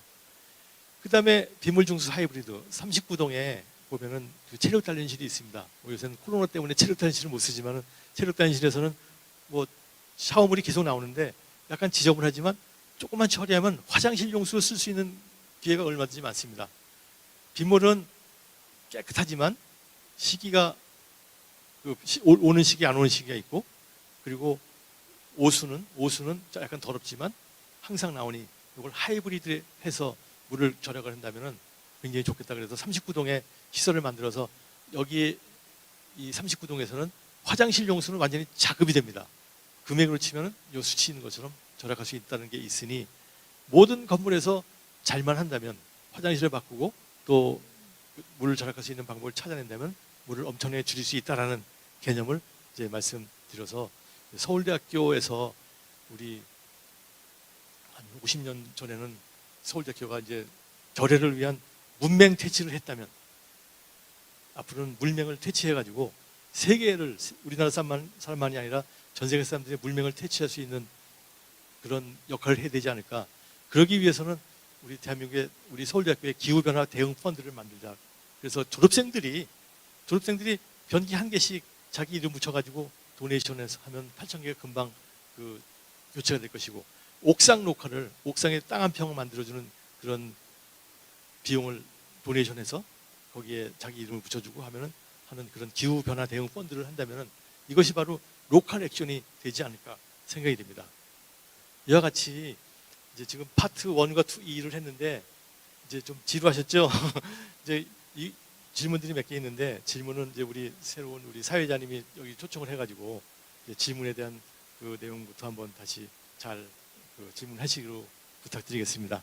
귀한 자리에 함께하게 되어서 너무나 영광인데요. 저는 교수님 말씀 중에서 우리의 손으로 손금 그리고 손의 면적 이런 부분을 정말 누구나 쉽게 이해할 수 있도록 설명해 주시는 부분이 너무 마음에 와닿았습니다. 바로 이것은 우리들의 물맹 탈출의 첫 번째 아마 시도 그리고 첫 번째 교육 자료가 되지 않을까 싶습니다. 오늘은 우리들이 수집했던 여러 가지 질문 중에서 4가지를 지금 이 시간에 함께 말씀을 드리고자 합니다. 지금까지 다양한 뭐뭐뭐 물관리 이런 부분이 있었는데요. 이런 부분이 현재 우리나라에서는 어느 정도 실천되고 있다고 보시나요? 우선 제가 뭐뭐뭐 물관리에 대한 그 정의를 아직 못 들었는데, 뭐뭐뭐는 첫 번째 뭐는 모두를 위해서, 그리고 두 번째는 모두에 의해서, 세 번째는 모든 물을 관리하자. 그런데 지금 우리가 하고 있는 물 관리가 뭐뭐뭐가 아니냐 했을 때, 사실 우리 모두가 물을 사용하고 또 사용하면 그 물이 또 오수가 되니까 오염물질을 배출하면서 또 살면서 지붕이 있는데 지붕에 있는 빗물을 다 버리면서 아무것도 안 했잖아요. 단지 우리는 그냥 수도꼭지만 틀면 물이 나오는 것이고, 프로시만 하면 버려지는 것이고, 빗물을 홈통에서 버려지는 쪽으로 하는 걸로 했기 때문에 모두에 의해서 관리하는 건데 모두가 아니고 우리는 안 한 거예요. 당신도 안 하고 당신도 안 하고 당신도 하니까 뭐 그냥 물 관리하는 사람만 관리한 거예요. 그래서 그 얘기는 두 번째 그러니까 모두에 의한 관리를 못한 것이고, 모든 물이 아니라는 것은 지금 우리 물 관리하면 전부 다 하천에 있는 물만 관리하잖아요. 하천에 있는 하천에 물이 많죠. 그 많지만 손바닥으로 보게 되면 손금밖에 아닌 거예요. 이 손바닥 전체에 있는 이 물이 바로 우리를 시원하게 해준다든지, 아니면 땅 속에 들어가서 지하수를 보충한다든지, 뭐 이런 거를 하는 걸 보면 뭐의 세 번째 뭐는 뭐가 아니다. 빗물부터 시작해서 모든 물을 관리를 해야 되는데 우리는 끝에 있는 물만 관리한다는 것이고, 첫 번째 모두를 위한, 사실 지금 뭐 하면서 뭐 다른 데서 물을 갖고 온다든지 뭐 갖고 온다고 하지만 사실은 남의 거 뺏어오는 거거든요. 뺏어오는 거니까 나는 좋지만 저 사람은 싫어하는 거예요. 지하수 같은 것도 막 퍼쓰는데 나는 퍼쓰지만 우리 후손들이 쓸 물이 없어지는 거니까 이건 우리 후손한테도 미안한 거다. 그러니까 모든 물 관리하는 걸 보고 과연 뭐일까? 모두가 행복할까? 모두가 관여해서 할까? 모든 물을 할까 했을 땐 그게 아니지 않느냐 이거죠. 그래서 오늘 긴 시간 함께 할 수도 있는데 오늘 말씀해 주신 3가지의 뭐는 우리가 좀 한번 기억을 해볼 수 있겠네요. 아마 우리들의 물맹 탈출의 첫 번째가 3가지 뭐의 의미를 생각하는 부분이 아닐까 싶습니다. 그렇다면 우리나라는 이러한 뭐뭐뭐 물관리 만약에 100%라고 한다면 몇 프로 정도 진행하고 있다고 생각하십니까? 우선 아까 말씀드린 모두가 물맹이잖아요. 자기가 물을 얼마큼 쓰는지도 모르고 네. 있잖아요. 그렇다면 뭐 0%에 가깝지 않을까? 아니면 굉장히 네. 낮은 그 비율. 네. 근데 사실은 이게 우리나라만이 아니고요. 전 세계 사람들이 다 그래요. 전 세계 사람들한테 물을 몇 리터씩 쓰냐 이랬을 때 물어보는데 답을 할 수 있는 사람이 별로 없거든요. 네. 빗물도 잘 안 쓰고 있고요. 생활 속에서 너무나 많이 우리가 체험하고 필수적으로 사용하고 있는데도 그렇군요. 아마 교수님께서 이 뭐뭐뭐 물관리 전체가 아마 11년 동안에 그쵸 주간지에 기록하셨던 것들을 모으시는 건데요. 아마 10년이 지났으니까 아마 10년 후에는 조금 더 발전된 모습이 아닐까 싶습니다. 그리고 저는 아까 말씀해 주셨던 빗물 옥상 녹화 같은 부분도 너무나 인상적이었거든요.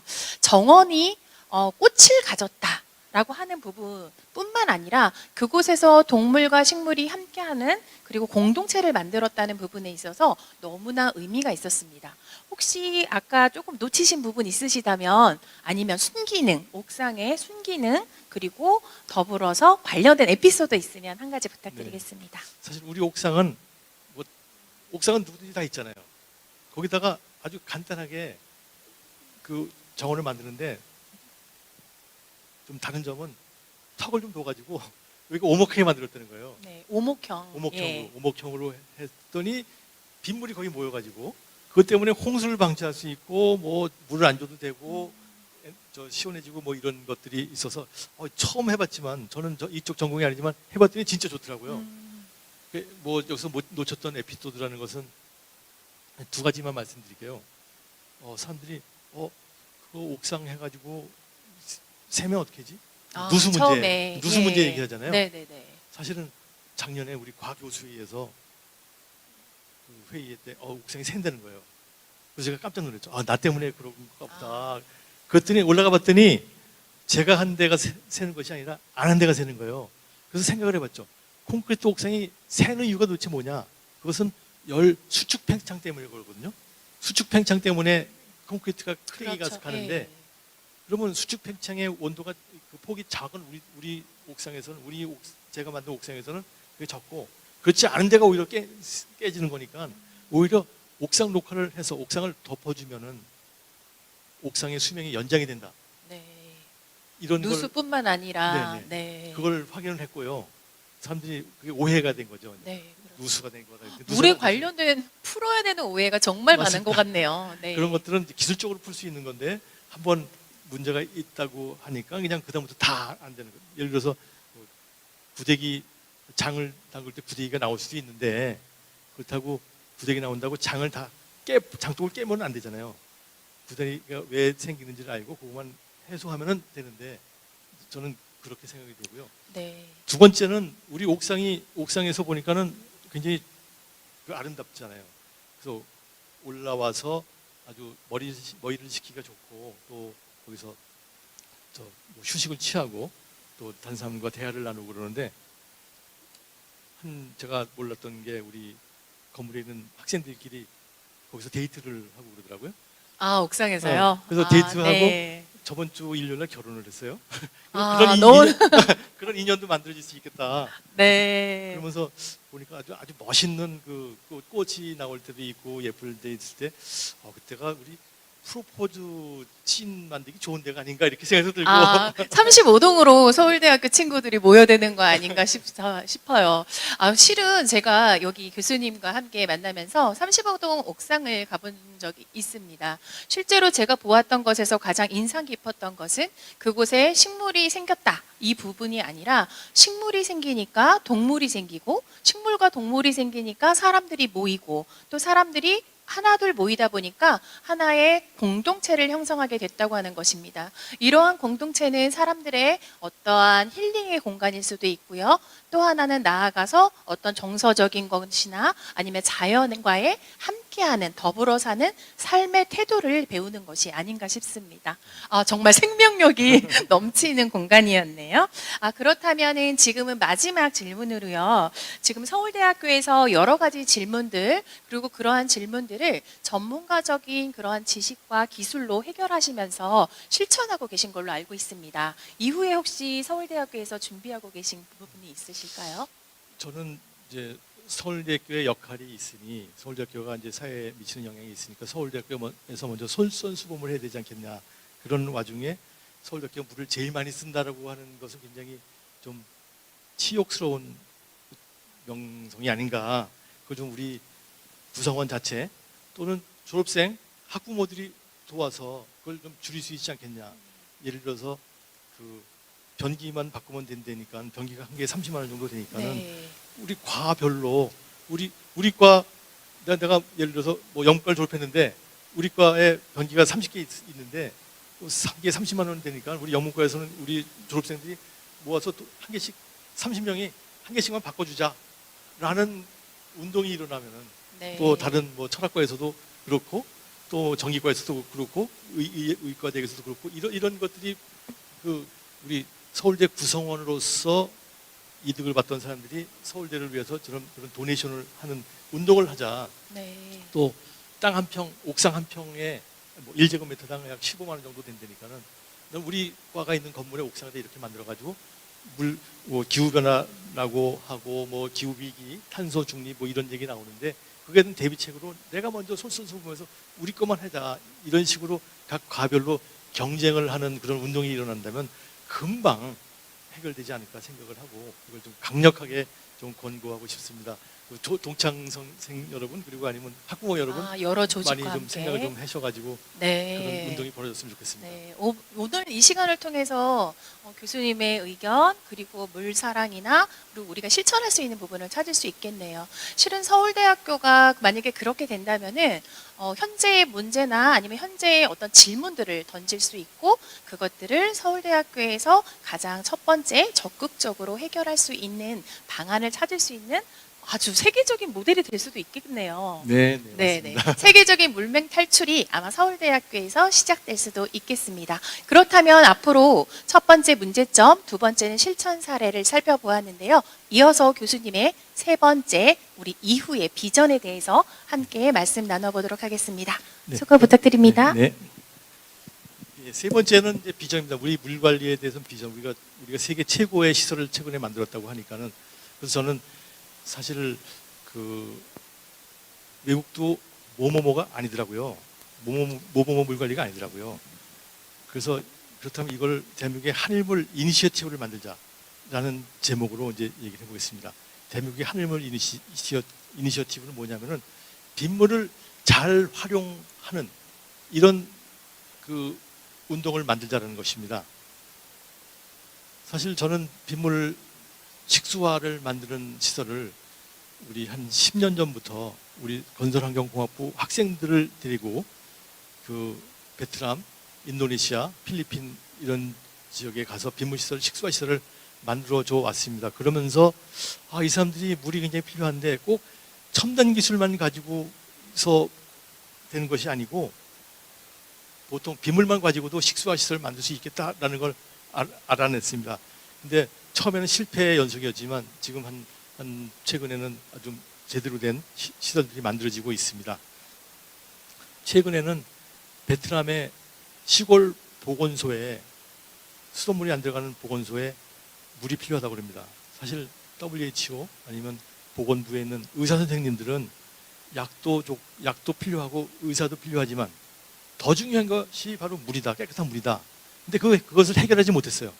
그래서 제가 가가지고 이 보건소에 빗물 식수화 시설 12톤짜리를 만들어줘가지고 그 성공적으로 됐고 그리고 이게 WHO의 그 홈페이지에 나왔고 더 중요한 것은 며칠 전에 WHO 베트남 지부에서 저한테 편지가 왔어요. 저하고 서울대학교 총장님, 과기부 장관님한테 편지를 썼어요.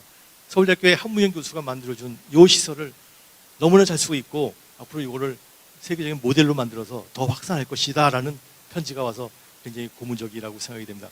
근데 그 편지를 쓴 거 보면 전 세계적으로 빗물 식수화라는 건 아무도 안 하는 것 같아요.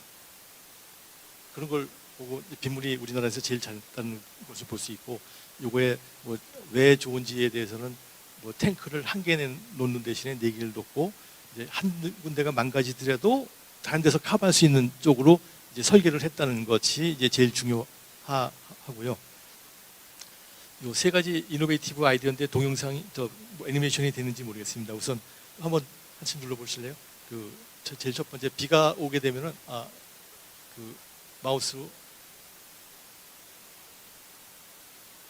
레인 스타트로 누르시면은 비가 오게 되면은 더러운 것도 들어오고 하지만 더러운 건 처음에 들어오는 그 앞에 통에 놔가지고 거기 들어가게 하고 깨끗한 물만 들어가게 하고 그다음에 두 번째 클릭을 하게 되면은 꽉 차면은 이제 꽉 찼을 때 이쪽으로 나가게 하는 뭐 이런 식의 아주 간단한 방법으로 깨끗한 빗물의 수질을 유지하는 이런 것들을 적용을 했고요. 두 번째 그 다음 슬라이드를 보게 되면은 이걸 꽉 찼을 때 그다음에는 그 지저분한 거 어떻게 버리느냐 그리고 그런 얘기들이 있고요. 두 번째 슬라이드를 보면은 통을 여러 개를 둠으로써 첫 번째 통에는 좀 눌러보세요. 첫 번째 통에는 지저분한 게 많이 들어갔고 두 번째 통에는 가라앉아서 넘어가고 해서 제일 마지막에는 깨끗한 물이 들어갔다는 그런 개념을 볼 수 있고 이런 개념으로다가 저는 이제 빗물 탱크를 딱 보면 한 개는 거는 좀 틀린 것이고 두 개, 세 개는 놓으면 좀 제대로 한 거다 이렇게 볼 수가 있습니다. 그래서 실제로 솔로몬 아일랜드 바누아투라는 데다가 이렇게 빗물 시설을 만들어주고 왔습니다. 그래서 저는 제일 중요한 것은 바누아투의 평화공원이라고 아주 제일 좋은 자리에 치구기를 제가 설치를 했어요.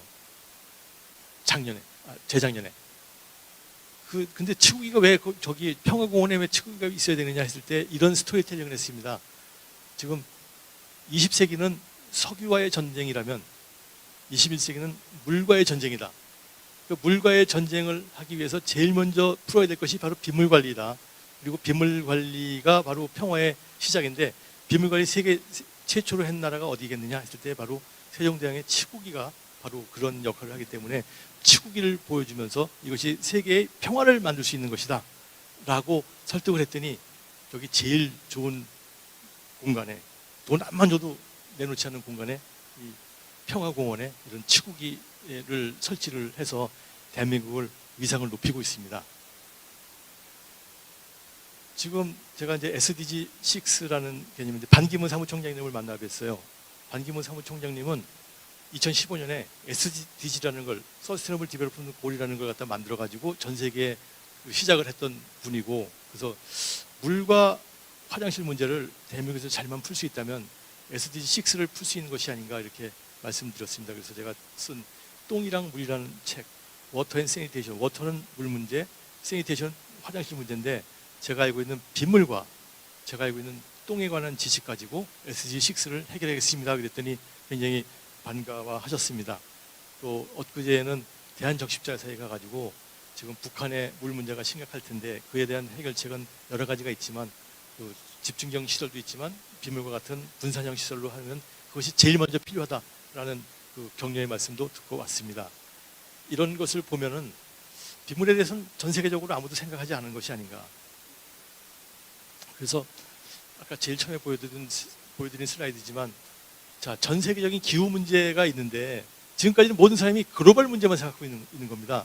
글로벌 문제로 뭐 빙하가 높고 탄소 많이 쓰고 뭐 이런 얘기만 하고 있는데 그렇다고 현지의 문제가 해결되느냐. 그래서 제가 제안하는 거는 액트 로컬 밑에 액트 로컬을 좀 강조하는데 액트 로컬에 빗물을 이용하자는 것이 이제 아이디어입니다. 그럼 어떤 사람들이 물어보더라고요.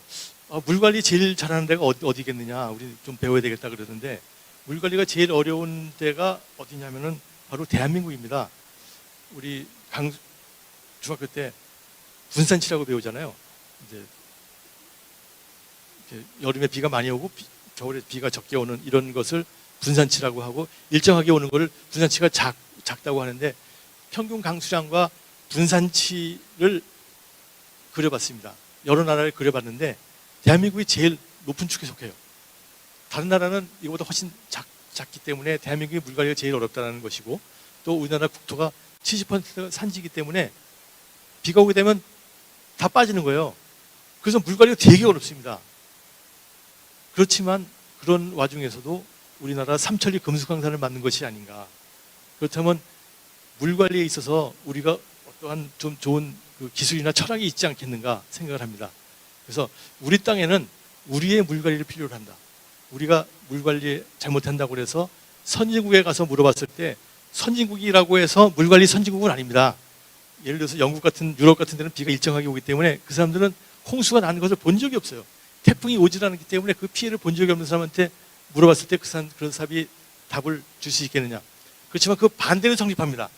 우리는 수천 년 동안 태풍을 겪어왔는데 유럽이나 이런 데서 기후변화 때문에 좀 더 많은 비가 왔다고 그랬어요. 쩔쩔맬 때 우리는 그거에 대한 답을 줄 수가 있거든요.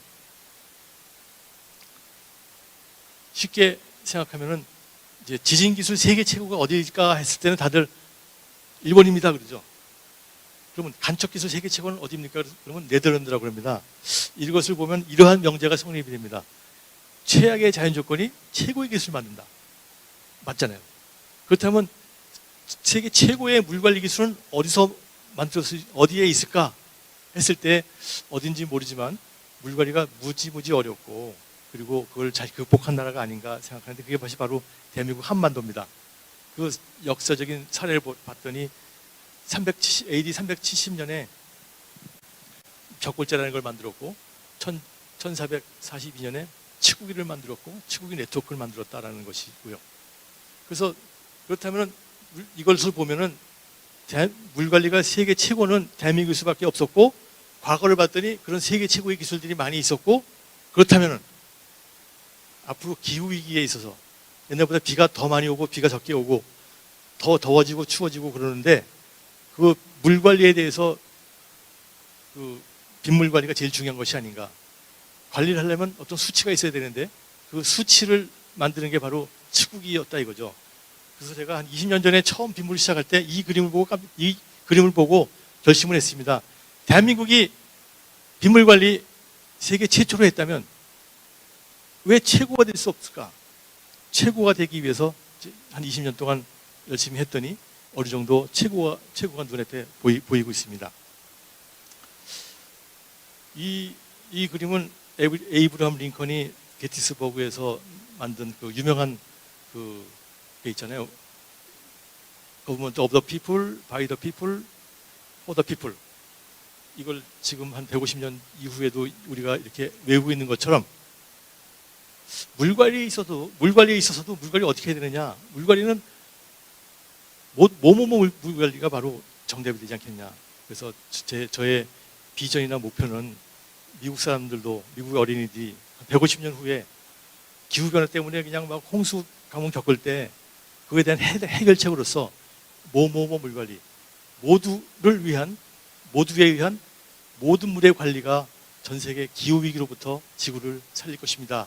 라고 외우는 날이 있기를 바라고 있습니다. 그러기 위해서는 이제 이런 아이디어를 많이 알려줘야 되는데 제일 먼저 이제 치국이 네트워크를 제가 제안하고 있습니다. 치국이 네트워크라는 것은 빗물의 중요성을 아는 사람들끼리의 그 플랫폼.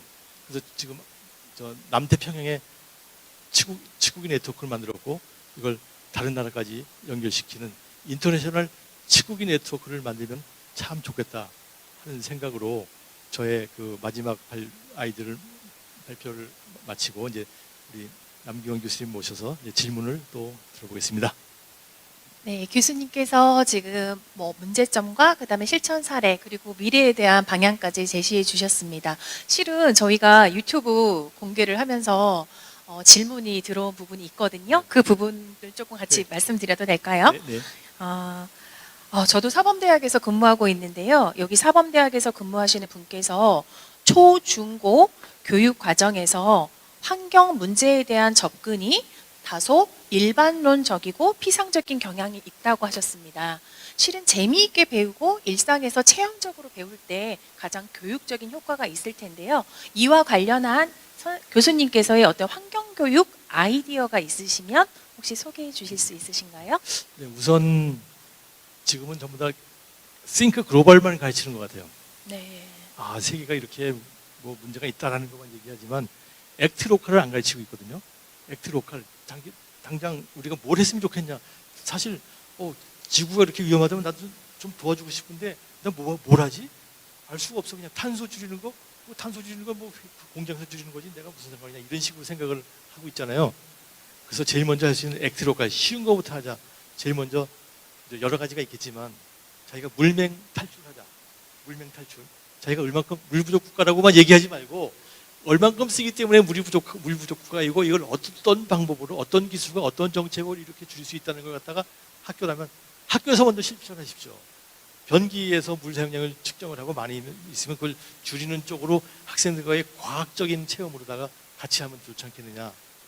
그리고 그거는 이제 그 뭐뭐뭐의 두 번째 모두에 의한 물 관리를 하게끔 예. 이제 한 것이고 모든 물의 관리라는 것은 학교에 있는 거 학교에 떨어지는 빗물은 뭐 빗물부터만 하자 이거죠. 학교에 있는 물은 빗물밖에 없으니 빗물을 잘 관리해서 내가 좀 모아줌으로써 덜 내려가니까 홍수를 방지할 수 있는 것이 아닌가. 그리고 요 물 내가 충분하지 않지만 씀으로써 저기서 갖고 와야 되는 물의 양을 줄일 수 있는 것이 아닌가 하는 그런 개념. 이건 결국은 모두를 위한 물관리죠. 모두에 의한 물관리를 생각하고 모든 물을 관리하면 된다라고 생각하는데 특히 이제 제가 질문이 안 나오면 어떨까 생각을 했어요. 내가 네. 그래서 제가 새롭게 생각한 게 물에 앞으로 이제 물 때문에 전쟁이 난다고 하고 전 세계가 기후 위기 때문에 쩔쩔매고 그 결과로 홍수 가뭄이 나고 그런다고 하니 그럼 물이 제일 중요한 것이 아니냐. 물의 중요성을 좀 스스로 알자.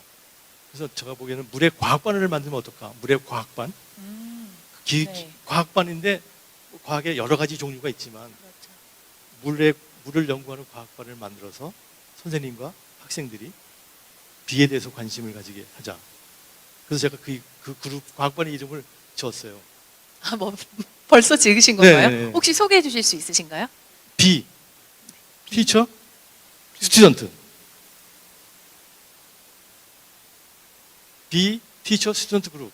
BTS. BTS. 이걸 꼭 기억할 수 있겠는데 이거는 평생 동안. 그렇죠. 이제 네. 뭐 요새 유명한 그룹이 또 BTS가 있잖아요. 네네네. 그거랑 일치시키는 거죠. 교수님께서의 특징이 정말 어려운 내용들을 누구나 한 번 들으면 잊어버리지 않을 정도로 아주 핵심적으로 짚어주시는 것 같아요. 그래서 지금 베트남에다가 네. 빗물 시설을 만들어주고 베트남 학교에서 선생님들과 학생들이 그 비에 대한 그 연구를 한 결과를 알려주면서 여러 개의 학교끼리 모여서 BTS 컨테스트를 했어요. 마을에서. 실제 사례가 있는 실제로 거네요. 했어요. 네. 지금 동영상을 제 유튜브에 올려놨는데 그렇게 그랬더니 애들이 즐거움이 한층 더한 거죠. BTS 내가 BTS다 그러면서 네네네. 의미를 다시 한번 새길 수도 있는 부분이 그러면 때문에 베트남에서 중요하겠네요. BTS가 생겼으면 왜 대한민국에 BTS를 만들 수 있지 않을까? 지금 네. 그 중고등학교에서 환경교육을 네. 할 때 그냥 의미를 주입식만이 더해주는 아니라 거네요. BTS라고 네. 해서 걔들한테 뭐 BTS 티셔츠도 하나씩 주고 그러면서 연구한다면 진짜 관심이 맨 첫 번째니까 의미가 있을 것 그것이 같습니다. 바로 앞으로 미래를 살아갈 수 있는 방법을 가르쳐 주는 거거든요. 네. 왜냐하면 기후변화 때문에 전 세계 홍수, 가뭄, 산불로 그 영향을 받는데 비에 대한 생각을 다시 하자라는 뜻으로 하면은 네. 좋다고 생각이 됩니다. 네, 교육이라고 하는 것은 아는 것, 지식, 그리고 할 수 있는 것, 기술, 그리고 태도가 가장 중요합니다. 그리고 한 가지를 더한다면 바로 가치가 되겠지요. 미래에 닥쳐오게 될 기후 변화와 문제에 대해서 우리들이 알고 그리고 BTS가 되어서 우리가 생활 속에서 실천해보고 그럼으로써 비에 대한 중요성 또 물 관리에 대한 중요성을 깨닫게 되는 그런 교육 과정이 초등학교 또 유치원에서부터 고등, 대학 교육까지 이어지면 좋겠습니다. 그렇다면 연결된 질문이 또 들어왔는데요. 실제로 학교에서는 학교 교육 과정을 반영하면서 모두가 경험해 볼 수 있을 것 같은데 도심에 있는 사람들은 일상생활에서 빗물 응용을 어떻게 할 수 있을까요? 라는 질문이 들어왔습니다. 빗물 음용이요? 네. 식수와 응용. 응용. 빗물을 응용해서 프랙티스하는 부분을 어떻게 진행할 우선 수 있을까요? 빗물을 모으면요. 자, 지붕은 다 있을 테니, 홈통도 있을 테니, 홈통에서 하수도로 갈 거를 인터셉트 해가지고 빗물 저금통을 만들어 놓으면은 그다음부터 이제 여러 가지 일을 할 수 있겠죠. 예를 들어서 우선 빗물에 대한 그 어른들이 다 산성비에 대한 나쁜 인식이 있으니까 학생들이 그걸 증명해서 자기 부모들한테 이렇지 않습니까? 과학적으로 증명해서 자기 뭐 친척들한테 알려줄 수 있는 그런 것도 할 수 있고 빗물을 조금만 처리하면 먹을 수 있다니 제일 좋은 음용수라고 하니 그건 조금 과학이 들어가지만 좀 그런 식수화하는 방법도 알려주고 그리고 내가 이걸 버려서 홍수가 나니 안 버려서 홍수가 얼마큼 줄어드는지에 대한 연구도 할 수 있고 물이 있으면 또 여러 가지 할 수 있잖아요. 식물도 키울 수 있고 동물도 키울 수 있으니 그런 것도 좀 같이 하는 액션을 하게 되면은 큰 돈이 안 들이고도 많은 그 기후 위기에 대한 대응책을 스스로 터득할 수 있지 않을까. 그리고 제가 보기에는 이런 걸 많이 갖다 놓으면 학생들이 더 잘할 수 있지 않겠어요? 네. 마을과 함께 학교가 공동체가 되어서 실천할 수 있다고 말씀해 주셨습니다. 실은 너무 많은 사례들이 있어서 한 교수님의 이후 영상과 페이스북이랑 이런 부분을 참고해야 될 것 같습니다. 또 기존에 저희가 받았던 질문 중에서 하나 말씀을 좀 드려보려고 하는데요. 솔직히 한 교수님께서는 물 전도사님으로 아주 유명하신데 40여 년 그리고 빗물 관리에 대해서는 20여 년 동안 연구하고 실천하고 계십니다. 향후의 비전에 대해서 아까 추구기 이야기 조금 들려주셨는데 좀 다른 이야기 있으시면 공유해 주실 수 있으신가요? 비전이라는 것은 이제 사실 뭐뭐뭐 물 관리를 전 세계에 알려주는 것이 제 비전이고 150년 후에 미국 학생이 한 명의 뭐뭐뭐 물관리를 외울 수 있다는 그게 굉장히 좋겠다는 생각이고요. 사실 저는 전 세계가 지금 문제가 있거든요. 근데 모르고 있거든요. 그래서 이걸 가르쳐주자.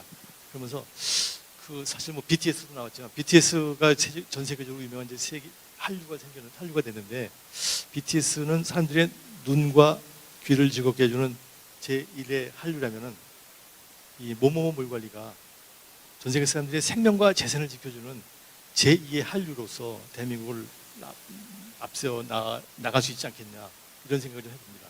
네, 실은 교수님께서 정말 인상 깊은 사진을 2장 준비하셨다고 저에게 오늘 아침에 말씀해 주시지 않으셨습니까? 여러분 BTS 머리에서 아주 깊이 남아 있으실 텐데 혹시 그 사진 지금 볼 수 있을까요?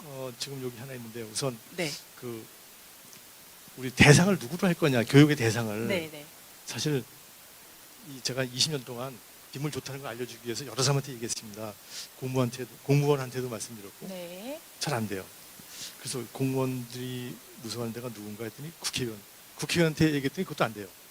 그럼 국회의원은 누구한테 무서워할까 그랬더니 시민들한테 얘기했더니 시민들한테도 안 되는 거예요. 시민들은 학교 다닐 때 산성이 나쁘다고 배워가지고 그게 한번 배운 게 안 씻겨져요. 교육 과정이 정말 네. 중요하겠네요. 안 씻겨져가지고 열심히 가르쳐 드려도 그 다음에 나가면 또 행동을 안 하고 있으니 그럼 누구가 제일 좋을까? 학생한테 하자. 학생도 어느 학생이냐? 유치원 학생들. 네. 유치원 학생부터 제가 그림을 갖고 왔는데 뭐 이런 거 있잖아요. 내가 정말 알아야 될 모든 것은 유치원에서 배웠다라는 그 책을 봤는데 정말 좋은 것 같아요. 좋은데 그러면 그 과정에 이게 있나요? 기후위기에 대해서는? 이거 안 가르쳐줬잖아요. 네. 그럼 이걸 추가로 시키자. 기후위기에 대해서 살아가는 방법을 알려주자 이거죠. 네, 국가 수준의 교육 과정이 있는데 거기에 기후 위기도 네. 더하자라는 네. 말씀이신 거죠. 그리고 네. 우리 물과 생명에 대해서도 그 중요성을 알려주는 그런 유치원에서의 그 교육 과정에 이걸 집어넣으면은 좋은 점이 있습니다. 제가 유치원 다니는 손녀가 있어서 알거든요. 네. 얘가 유치원에서 배운 걸 얘기를 하면은 부모, 조부모, 외조부모 6명이 그냥 다 듣는 거예요. 그래서 이 유치원 학생한테 가르쳐주면은 이거 산성비가 아니에요. 산성비가 왜 그렇게 무서운 게 아니에요라고 얘기했을 때 그냥 파급 효과가 엄청나지 않을까. 그리고 이 학생이 그렇게 배운 유치원 학생은 또 한 80년 동안 그걸 계속 이용하고 있으니 제일 먼저 가르쳐야 될 때가 바로 유치원인 거라고 생각이 됩니다. 네. 실은 유치원 교육 과정에서도 보게 되면은 동식물과 자연 그리고 물과 우리의 생활이라는 내용들이 조금 되어 있습니다. 그러한 내용에 교수님의 아이디어를 더해서 어려서부터 아이들의 빗물에 대한 관심을 키울 수 있을 것 같습니다. 사실 이 남기현 교수님은 중앙대학교 상업대학교 유아교육학과에 있는 분이라서 제가 특별히 모셨고 앞으로도 계속 이 유치원 학생들한테 이런 지식을 알려주는데 협력을 해야 될 사람이라고 생각해서 네, 특별히 모셨습니다. 예, 제가 첫 번째 단추를 유치원에서 다 끼우고 그리고 초등학교부터 이어서 하면 좋을 것 같습니다. 실은 작년에 교수님 이거는 예정된 질문도 아니지만요. 작년에 저희가 유치원 아이들이랑 전체 그렇죠 물 관리에 대해서 빗물에 대해서 생각해보는 그러한 행사를 하게 되었습니다. 그때 혹시 기억에 남는 거 있으세요? 어떤 작품이 기억에 남으셨나요? 수상작이랑 여러 가지 상도 주시고 진행을 해보았는데 저는 솔직히 비라고 했을 때 이슬비 내리는 이른 아침에 이 부분 있잖아요. 비를 뜻하는 것이 이슬비 정도? 그렇죠. 큰 뭐 장마 뭐 이 정도 생각을 했었는데 실은 작년에 그런 행사를 진행하면서 순수 우리말로 된 비에 대한 단어들이 100개 가까이 된다는 걸 알게 되었거든요. 정말 저에게도 개인적으로 너무나 도전적인 일이었고 또 교육은 또 미래를 바라보고 있는 것이기 때문에 너무나 필요한 시기였다고 생각합니다. 교수님 또 다음에도 하실 생각 있으신 거죠? 저희 그렇게 커다란 행사랑 네네. 또 교육 과정에 연계되는 부분도요. 그렇죠. 결국은 제가 제일 공을 들여야 될 대상은 유치원 학생이기 때문에 유치원 학생과 유치원 선생님들 그리고 그분들을 가르치는 교수님이랑 같이 해야지 될 것 같고요. 진짜 아주 창의적인 내용들이 많이 나올 것 같고 더 중요한 거는 학생들이 할 때 모든 학부모들이 관심을 가지니까 일석오조, 6조, 7조, 8조 예. 이렇게 될 것 같아가지고 아. 전략적으로라도 그렇게 해야 네. 되겠습니다. 자녀와 가정 그리고 학교와 모든 공동체를 포괄할 수 있겠네요. 그런데 교수님께서 생각하시는 물 관리와 물에 대한 정책들 이런 부분을 생각해 봤을 때 실제로 시스템적으로 이루어져야 되는 경우가 많지 않습니까? 제가 들어보기로는 다양한 전문 영역에서의 선생님들과 또 전문가들과 함께 협력하는 것이 매우 중요할 것 같은데 그런 부분에서는 어떻게 생각하고 계신가요? 우선 좀 재밌어야 되거든요. 네. 그리고 좀 자기가 하면서 이득이 좀 돼야 되는 거니까 좀 재밌게 하기 위한 방법을 찾아야 되고 또 대상도 뭐 유치원 학생이라든지 어떻게든지 저는 이래요. 이제 시작할 때 모두가 행복한 물건이라고 그랬잖아요. 이걸 하기 위해서 모두가 행복하게 해줘야 돼. 모두가 행복하게 해주면 된다고요?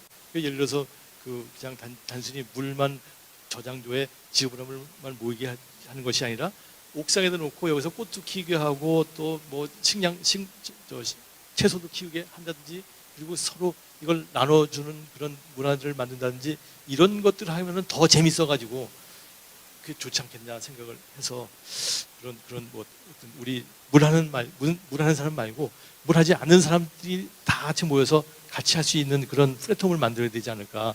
왜냐하면 다 같이 물을 잘못하면 다 우리 죽으니까 이건 생존의 문제이기 때문에 다 같이 지혜를 짜서 같이 좀 하자. 보다 적극적으로 움직여야 된다는 말씀이신 거죠. 실은 그 교수님께서 말씀하신 다양한 시스템을 위해서는 또 IT나 여러 가지 전반적인 교육과 인식, 여러 가지 운동들까지 같이 이루어져야 될 것 같습니다.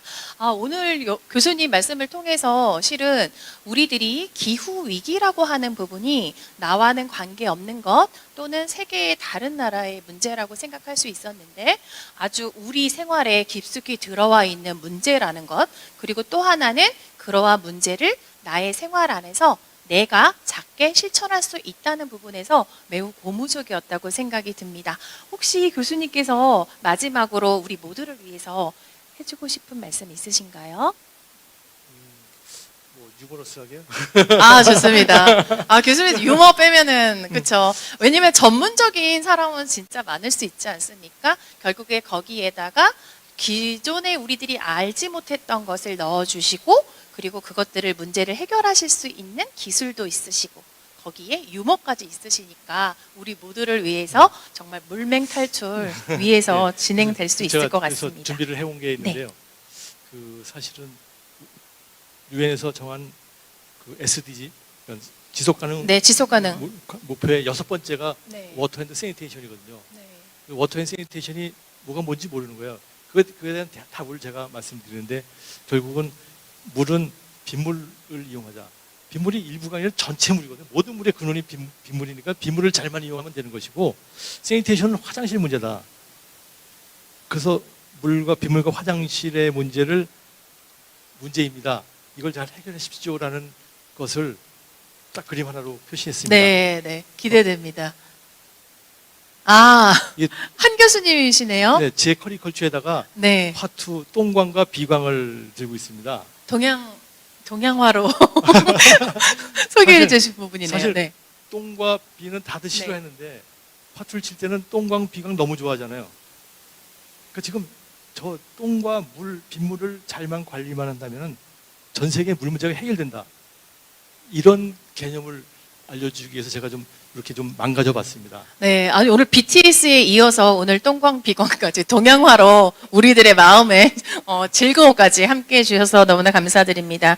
실은 모모모 물 관리는요, 11년 동안 기록하셨던 칼럼들을 모아서 쓰신 것입니다.